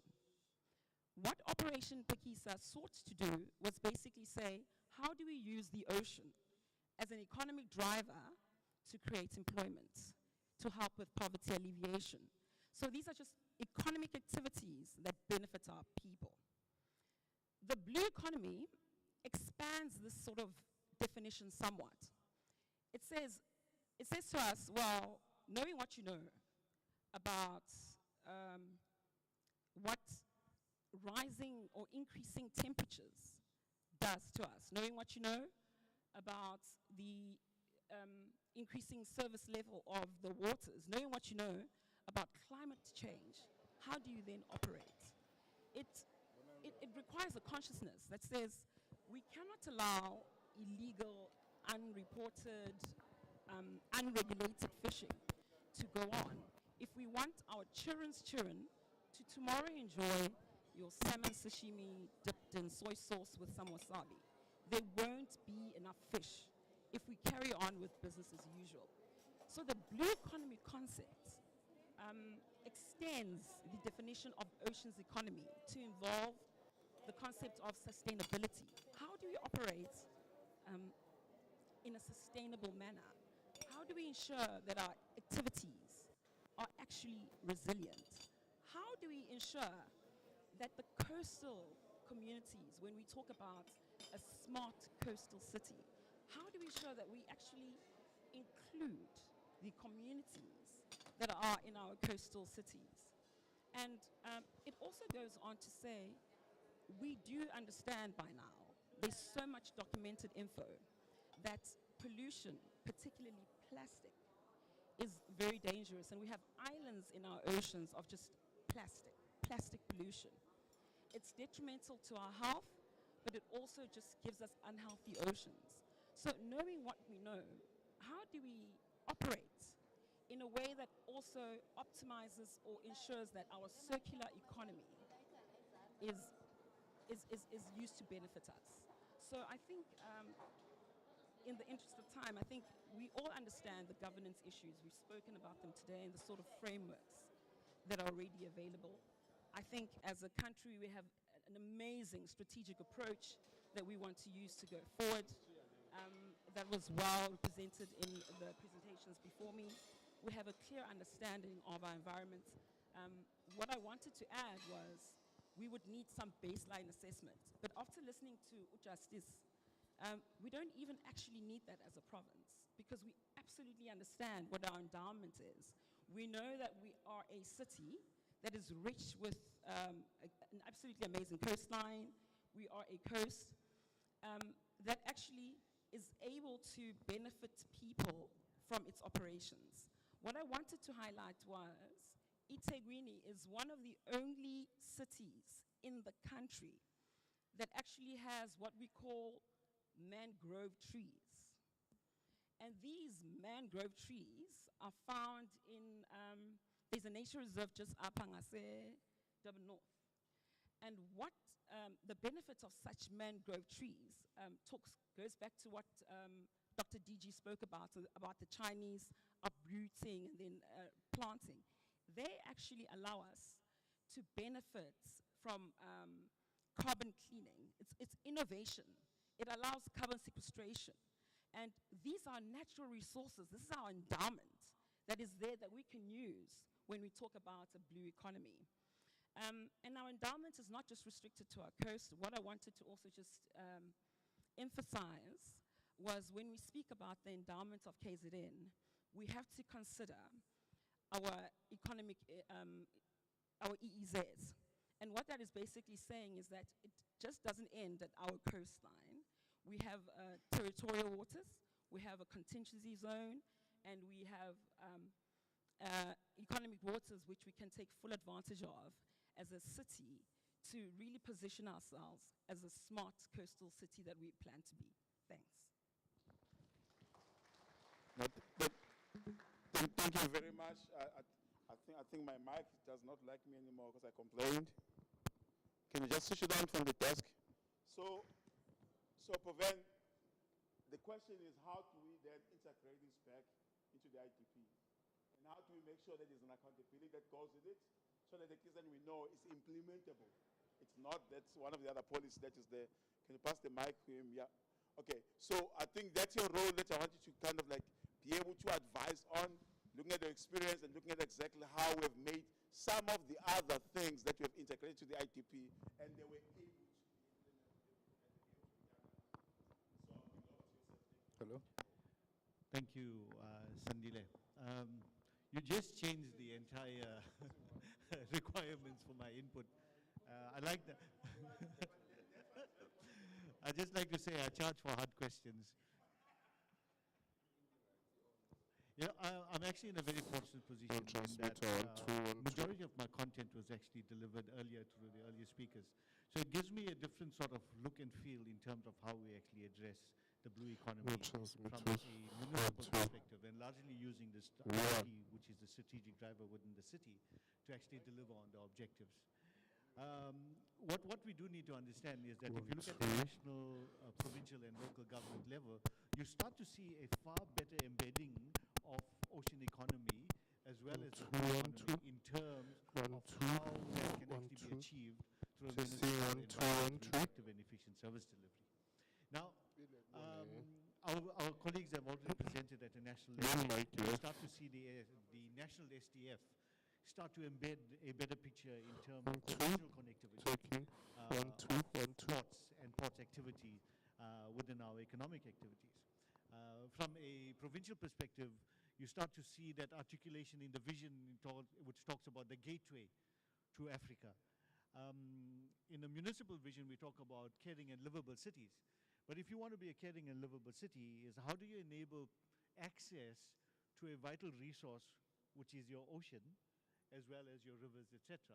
So what we've done from an IDP perspective is that we've created the framework which actually allows and enables for departments, units at national, provincial and local government to actively engage with the strategy to develop and take forward some of these key concepts from the economic perspective itself. So let me give you an example. So if you're looking at tourism as part of a key concept within the blue economy and the ocean economy, that features within Plan 2 of the IDP.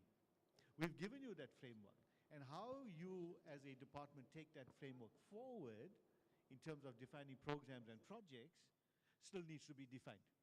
And that is the task that we have today. But let's not just stop there.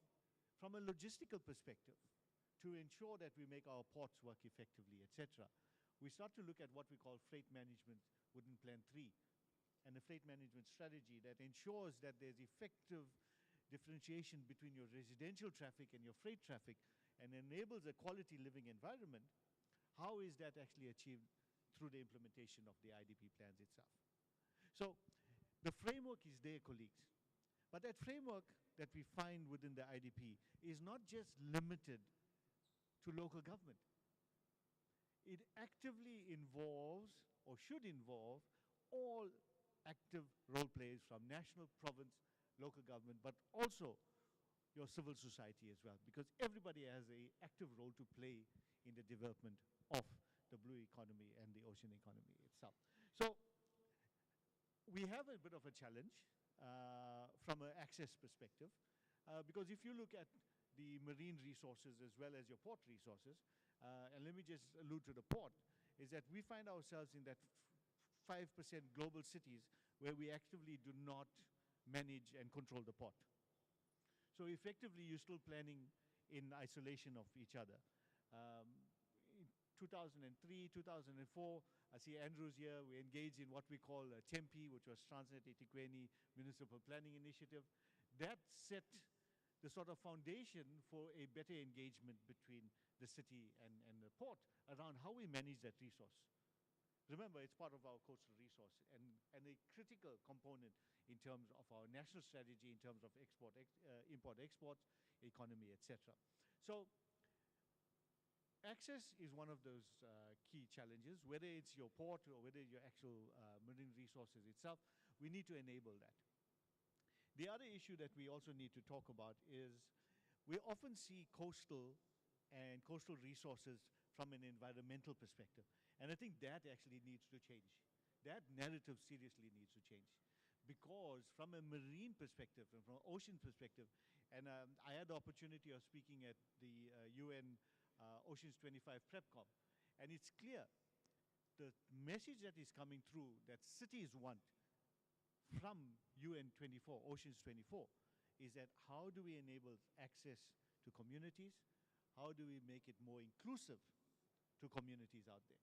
Now, from an IDP perspective, we've created those frameworks, and I go back again. So I see Norma just stepped out, but I'm going to throw the challenge to Norma. Actually, she's just back in. Norma, the challenge for you, because I was called out earlier as well, so I'm going to do the same. So the challenge for you is we've created a framework, we've given you the ability, you've got the tools. Now, in the next iteration of the IDP, I want to see that come out more strongly from your department as well as other departments that support you to find expression in the IDP. Remember, we create the strategic framework, which basically is the puzzle piece and the corners of the puzzle. You guys actually fill in the actual content, and now that's where the challenge is going to come through. Now, for me, and really in closing is, you know, for the city to really catalyze the blue economy and the oceans economy, we need to exploit and leverage the locational as well as the logistical advantages of the Port of Durban, as well as marine resources. But we need to do that in conjunction with all of the role players and not just the city itself. I'll stop there in the interest of time, Sandile. Thank you.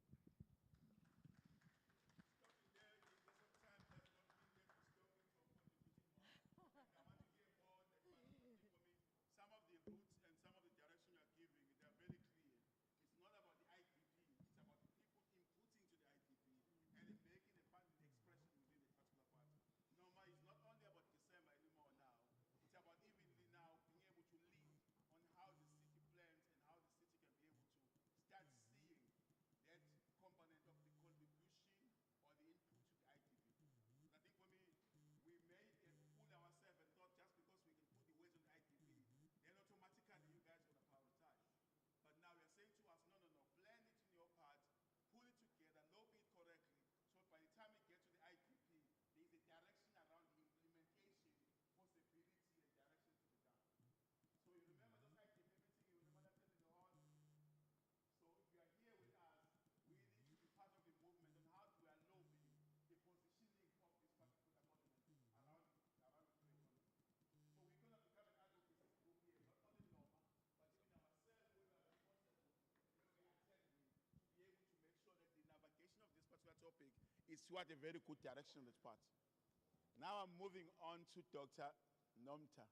Yeah, I got it right. And they got the right reaction too. So Dr. Nomta, I mean, how do you regionalize this?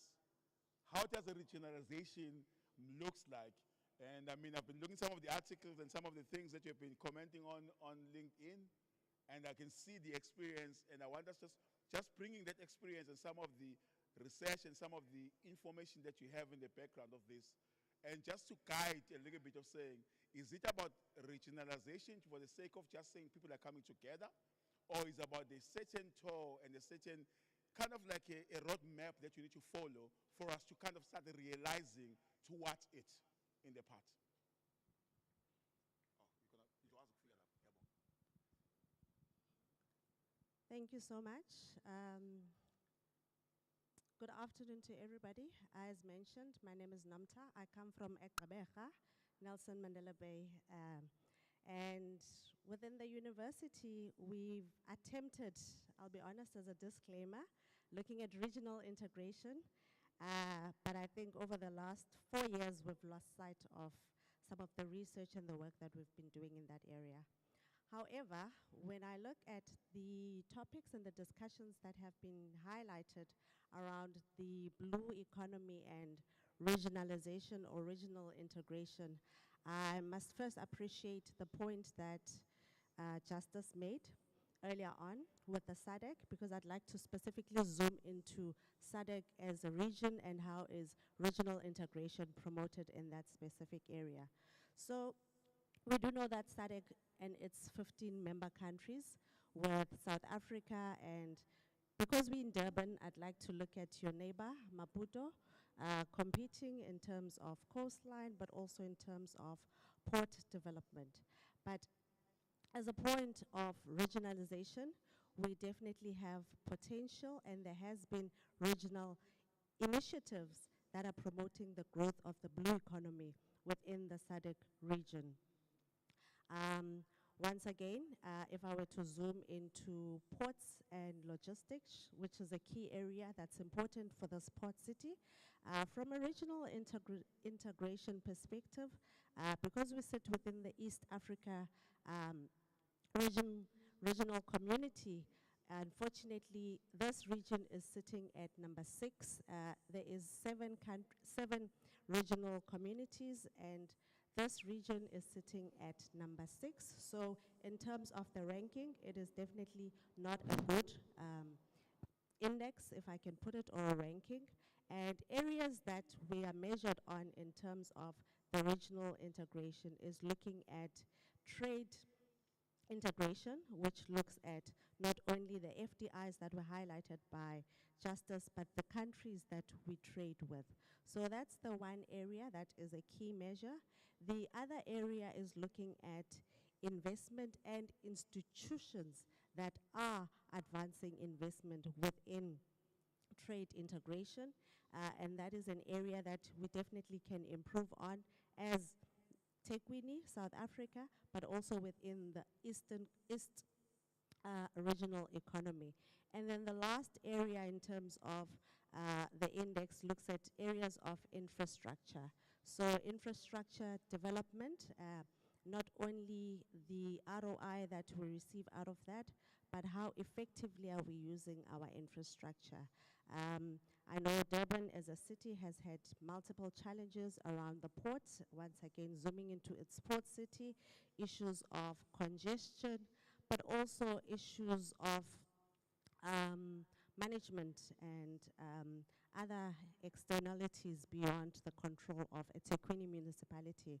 With that, it has also presented opportunities for our neighboring countries to integrate and also improve on their rankings. Hence, Maputo is now more efficient. Tanzania, Port of Bangomola, if it is fully developed by 2028, they are once again identified as the #1 port. So they would ultimately overcompete the Port of Tangamed in Morocco, who is now taking the first spot in terms of port efficiency. So from a regional perspective, I always say it's important that we always have that lens in terms of the trade integration, the infrastructure and the trade routes that are established, but also those that are emerging and overtaking or competing with us as Durban or South Africa as a continent. And then the second area that I'd like to zoom into regionalization, and you highlighted, is it a matter of just people collaborating or coming together for the sake of meeting? I believe it's more than that. So we've got two key bodies, and I'd like to link this to the blue economy and hang on to the area of sustainability. So we've got the Indian Ocean Rim Association.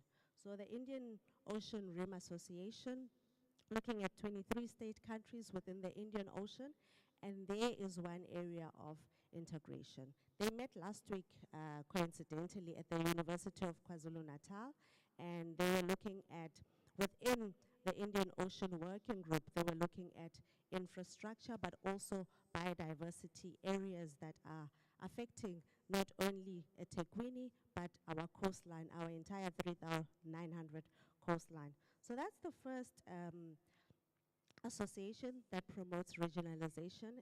The research that they do is freely and accessible to everyone. So I would like to, once again, when you're developing your 5-year plan, when you're looking at integrating within the continent and within the various regions, look at some of the areas that have been highlighted. The second one is the Western Indian Ocean. They are mainly, I know their preference or their domination would be towards the scientific and technological development. So the areas of mangroves, sea level monitoring, they would be very keen in terms of monitoring that. But once again, those are established regional platforms that are looking specifically, if we talk about Ethekwini, your large marine ecosystem, being the Agalas marine ecosystem, is quite key for the biodiversity, but also for understanding the implications of climate change within the blue economy and the built environment within the city. So the Western Indian Ocean Marine Association is another key regional body, and regionalization or regionalism is definitely an area that's important for the blue economy. As I wrap up, I believe it looks at not only the established trade route relations and collaboration, but it also presents areas for collaboration. Our oceans are very dynamic, complex environments, and with us collaborating and trying to ensure that the trade-offs and the projects that we decide and invest on will ultimately promote the sustainability that's needed are key. And those regional platforms are therefore created, and they are promoting that. And then ultimately, if we're talking about 2050, we've got our Africa Integrated Maritime Strategy, which is quite keen in terms of promoting that sustainable development. I won't go into all the various sectors that we all know within prioritized by Operation Pakisa, but also the natural endowments that we have. But our Africa Integrated Maritime Strategy seeks to embed and enhance that integration within the continent. Thank you.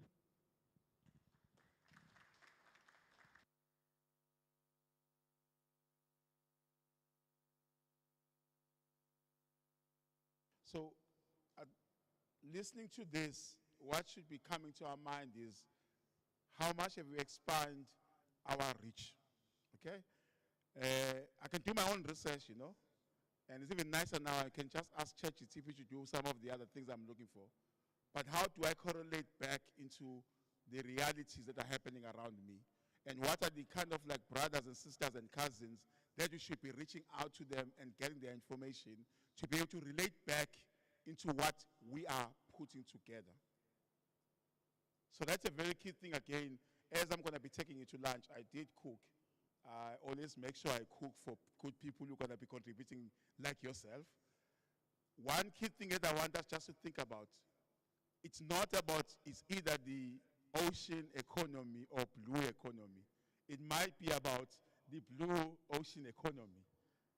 Okay? It might be about how do we really enhance some of the parts that are bare within the ocean, and the other ones are bare with the beneficiation of the ocean too. Provence says it's not really about putting a line item or putting a line in IDP. It's about loping and integrating and building and making purposefully plan to what includes the inclusion into the IDP for the purposes of implementation.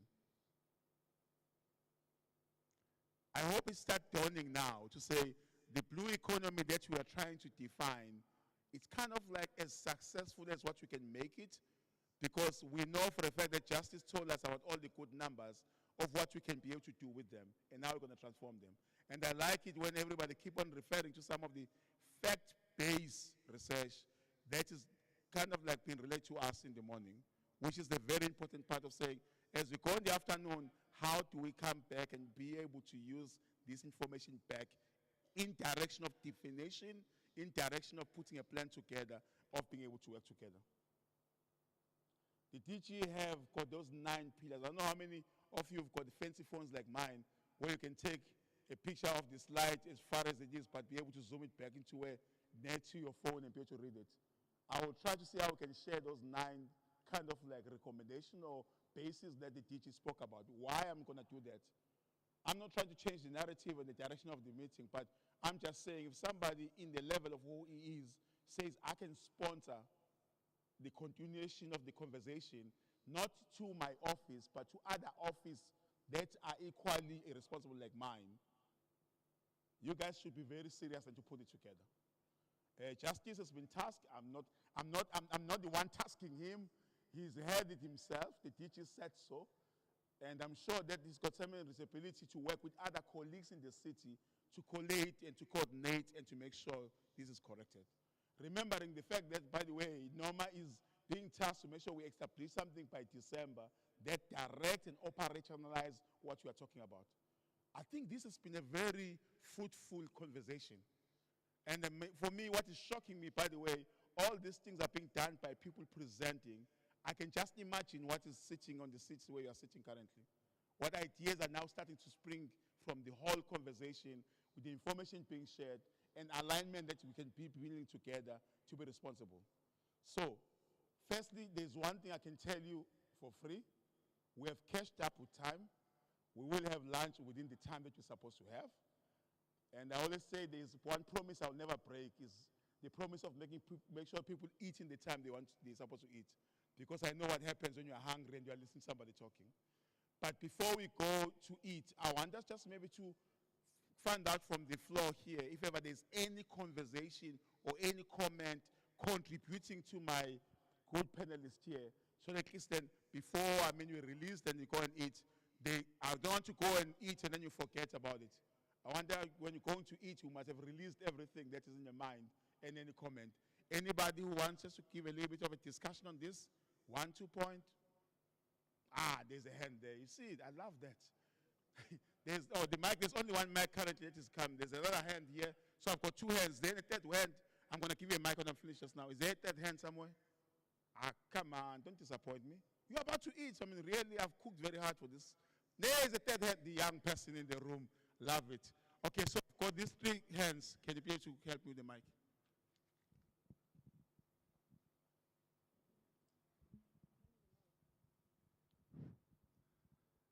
Thank you, Chair. Thank you for the presenters for giving us an awesome overview on the topics that you spoke on. Victoria, your definitions were crystal clear. I'm an ambassador of the blue economy. It's a route that I chose in terms of sustainability, etc. I think from the first speakers up to the second panelist, the common thread is that we've got excellent policies, we've got excellent frameworks as well. So more research I don't think is necessary. And as the DG said, what is stopping us from achieving things? So my view, and also to address one of the first points that the DG had on his slide, is the issue of trust deficit. So how can we now show confidence to everybody in terms of achieving low-hanging fruits? The simplest of things, can we assure society and the communities that E. coli would not affect us once again in KZN and in Durban? Simple, low-hanging fruit.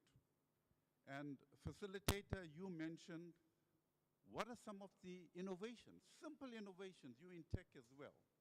An early warning signal when the power's gone out in terms of our pump stations, can we get in the solar panels to kick in? So that the E. coli would never mess up the environment again. Praveen, you've mentioned the issue of 5% of the ports throughout the world not being run by cities.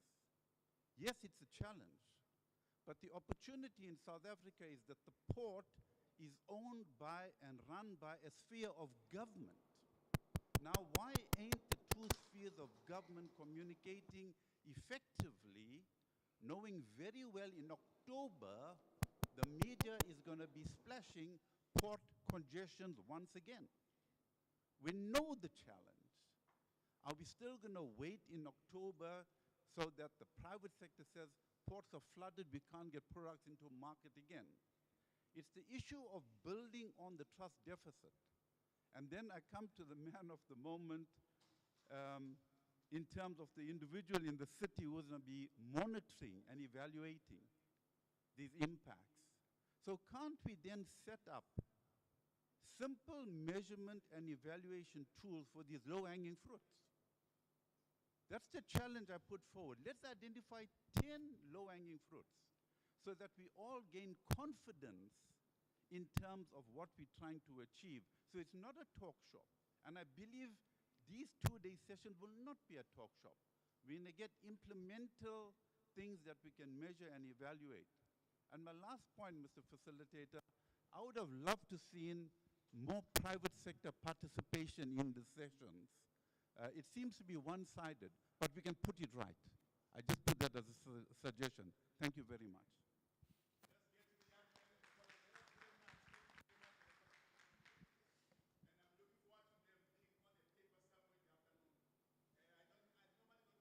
esebenzayo right now umuntu lawa ubuyibuyisile le nenye bengiyenza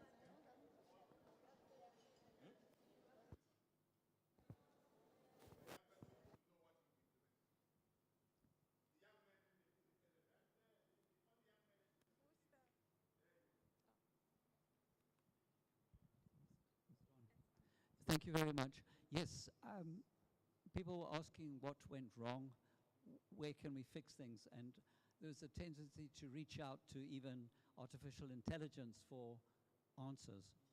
I think we need to recognize that we very often are sitting in silos, and we've got our own myopic perception, and you're not reaching across in developing ideas with your very next door neighbor. So, Puvan, I was pleased to hear that you're going to start to talk to Norma now. And I'm just saying that in developing those plans at a national, local, and provincial level, those plans should, in retrospect, have been done in engagement with them and not sort of an afterthought. So there's a lot to fix in that space. Thank you for that.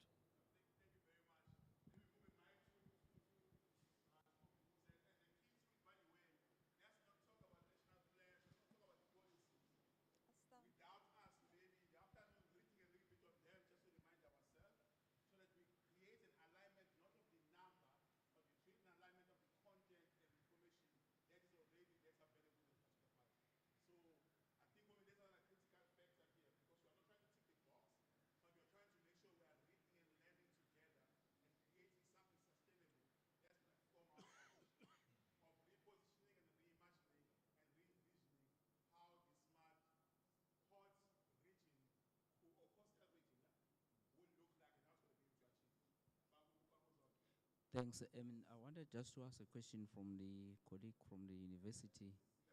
Yeah. Yes, yes, yes. You talk of, I think I'll take them as committee of practice of some sort.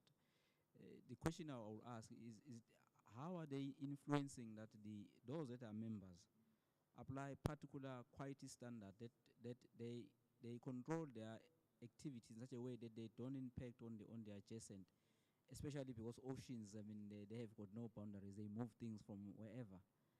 And I'm asking this question, I mean, if you remember my remark about what we do down here, downstream, is equally dependent on what Mkunguluvu does in the catchment as well. Thank you. Thank you very much. So I would want, as a way of just right now, I would just give opportunity just to answer or to reflect some of the part of the contribution and then start then taking me home. I will try with the ladies first. Yeah. Not that probably, I don't like you, but it's the rules of the world. Sorry, I want to make sure that I captured your questions correctly. So you asked around specifically the community of practices.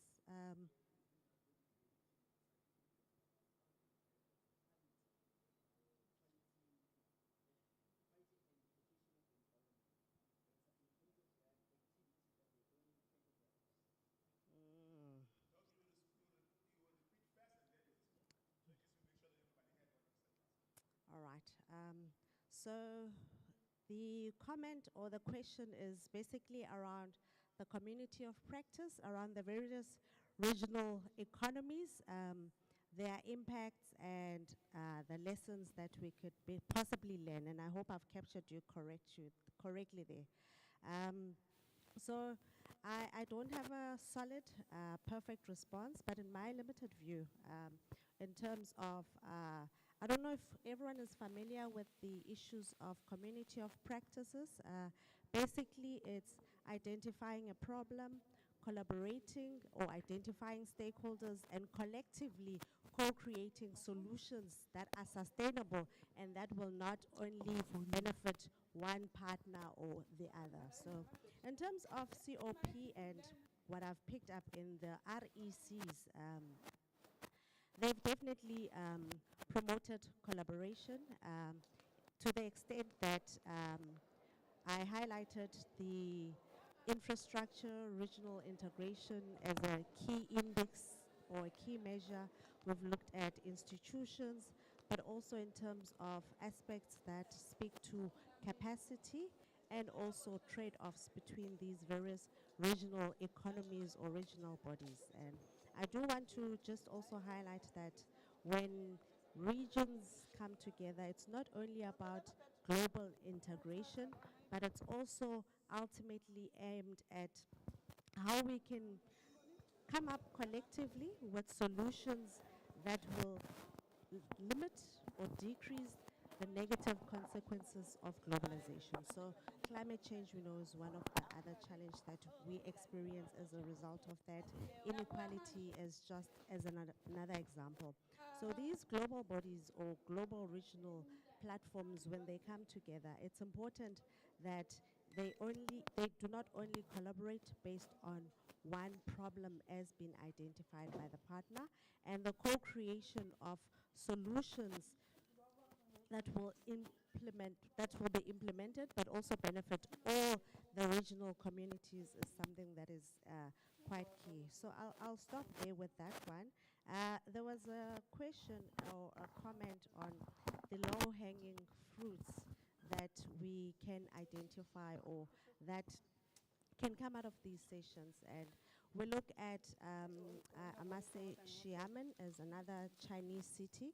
We do know that they do have large populaces. There are issues of over-exploitation of natural resources, specifically looking at fisheries as an example. And there are also issues around pollution. And low-hanging solutions that we've seen being implemented in those cities, even here in Ethekwini, the notion of artificial wetlands. I don't know if artificial wetlands is just basically similar. Mangroves are bigger ecosystems. Artificial wetlands are putting plants within the streams or the waterways that exist. And those artificial wetlands do not only assist in terms of reducing the effects of climate change, but they also serve as traps for the waste before they reach the ocean. So that's one low-hanging fruit as an example from my side. And then last but not least, the silo approaches.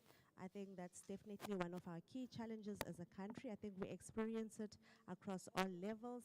We do have good frameworks and strategies, as you mentioned, but the individualism as a human behavior is one of the main problems that's stopping most of the initiatives, the good strategies, and the projects that have been identified into actual realization and successful implementation. So I would encourage and I would support everyone. We share the research that we do. It's available. You can request it from me. Also, we can share also the presentation with Noma.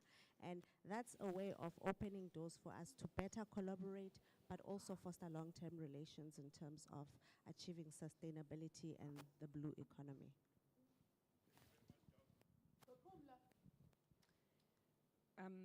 I'd first like to address the issue of the low-hanging fruits comment that was raised. For me, there are a number of low-hanging fruits within the blue economy.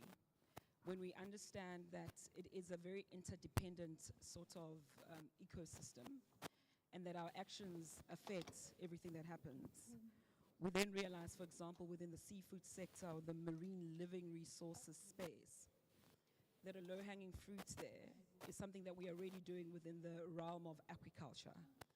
And it's something that goes out and ensures that there's employment of the marginalized persons. Women are employed in that sort of industry when we come to processing. So that's one thing that we could look at. Another low-hanging fruit, which is something quite doable, has to do with innovation that comes from the blue economy space. So what the blue economy allows is that we can go into bioprospecting. And what that basically means is that things like your seaweed, things like your kelp, things that we already have available, we can collaborate with like our universities and come up with medicines, come up with health sort of pharmaceutical products. It's something that's been done. We can do it. And as an economy, as a coastal state, we can certainly benefit. It's job creation, it's poverty alleviation. It's doable. And there's just the other low-hanging fruit, the third and my last one, has to do with the circular economy. Plastic is, as I did highlight, is polluting our seas, and there's so much that can be done within the space, from just initiatives or programs that involve the youth, to cleaning up, baling, pelletizing, creating new sort of equipment or infrastructure from this sort of waste. So it's all about regeneration, reuse, recycle. These are just the low-hanging fruit, just some of them that can be used within the blue economy space.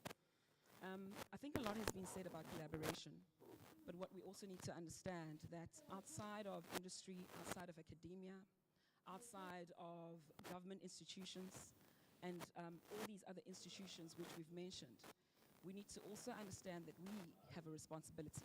We, as we sit around this place, should be blue ambassadors that think about the effects of our actions. So if we are in companies, how can we do this better in a more sustainable sort of fashion that takes care of our climate and our environment? I think that's that from me. Thanks.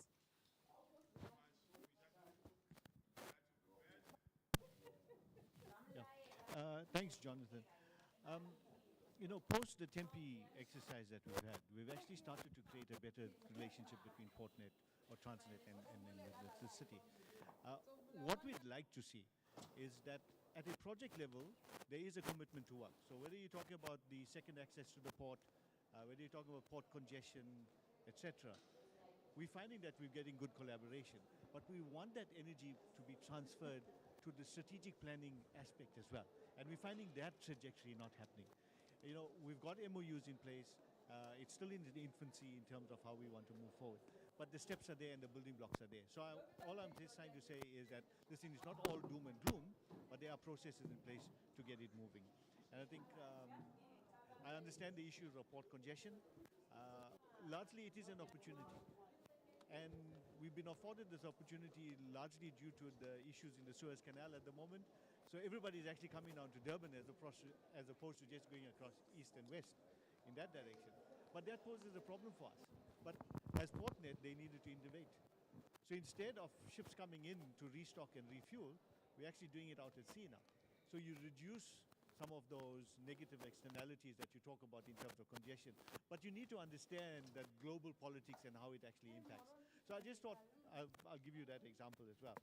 But in terms of the question around intergovernmental relations and engagement and so forth, we've seen what isolation planning actually does.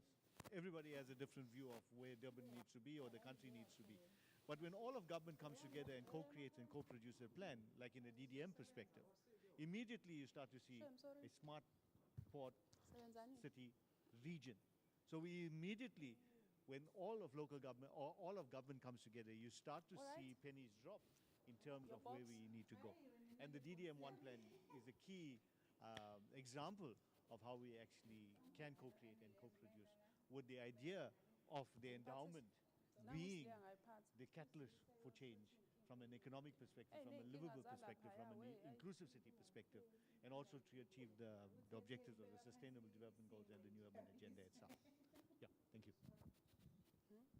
No, then thank you very much. I think for me, that was a word of information and a word of direction as it's taking us to lunch, to go and think about it and prepare ourselves for our next session. So let me just maybe give these few comments before you go. Yes, I did cook very nice, so you better really enjoy that food. I would like us, when you come back, just prepare ourselves for our friends in China, for chairman who are going to be addressing us. So it means that we're going to be relying on technology very much. So when you come back, please, if I can ask you, can you come back at 1:05 so that I can make sure that the connectivity, everything is working fine. I know that I'm pushing it too hard because you guys want to enjoy that food I've cooked, but I'm just asking that we do it that particular way. Yes? I know it's 10 to 1. Look at me, I've got my phone here. It means at no time. So I am saying that the 5 past 1. So I'm not making a mistake. I'm asking you, because I know that you are capable of doing it, that you come pay 5 past 1, we will be here. Okay, to start. Okay, I will find you that democratically. No, it's fine. Sometimes you don't have to agree, but you need to just understand that that's what I'm asking for, and I'm expecting it that we will be able to contact on it. So if we can go and have lunch, and I've got the register I'm taking, by the way, so I'm expecting you to be here within the time, so we can be able to go through this. Thank you very much for the very good morning and for a very fruitful one. Thank you.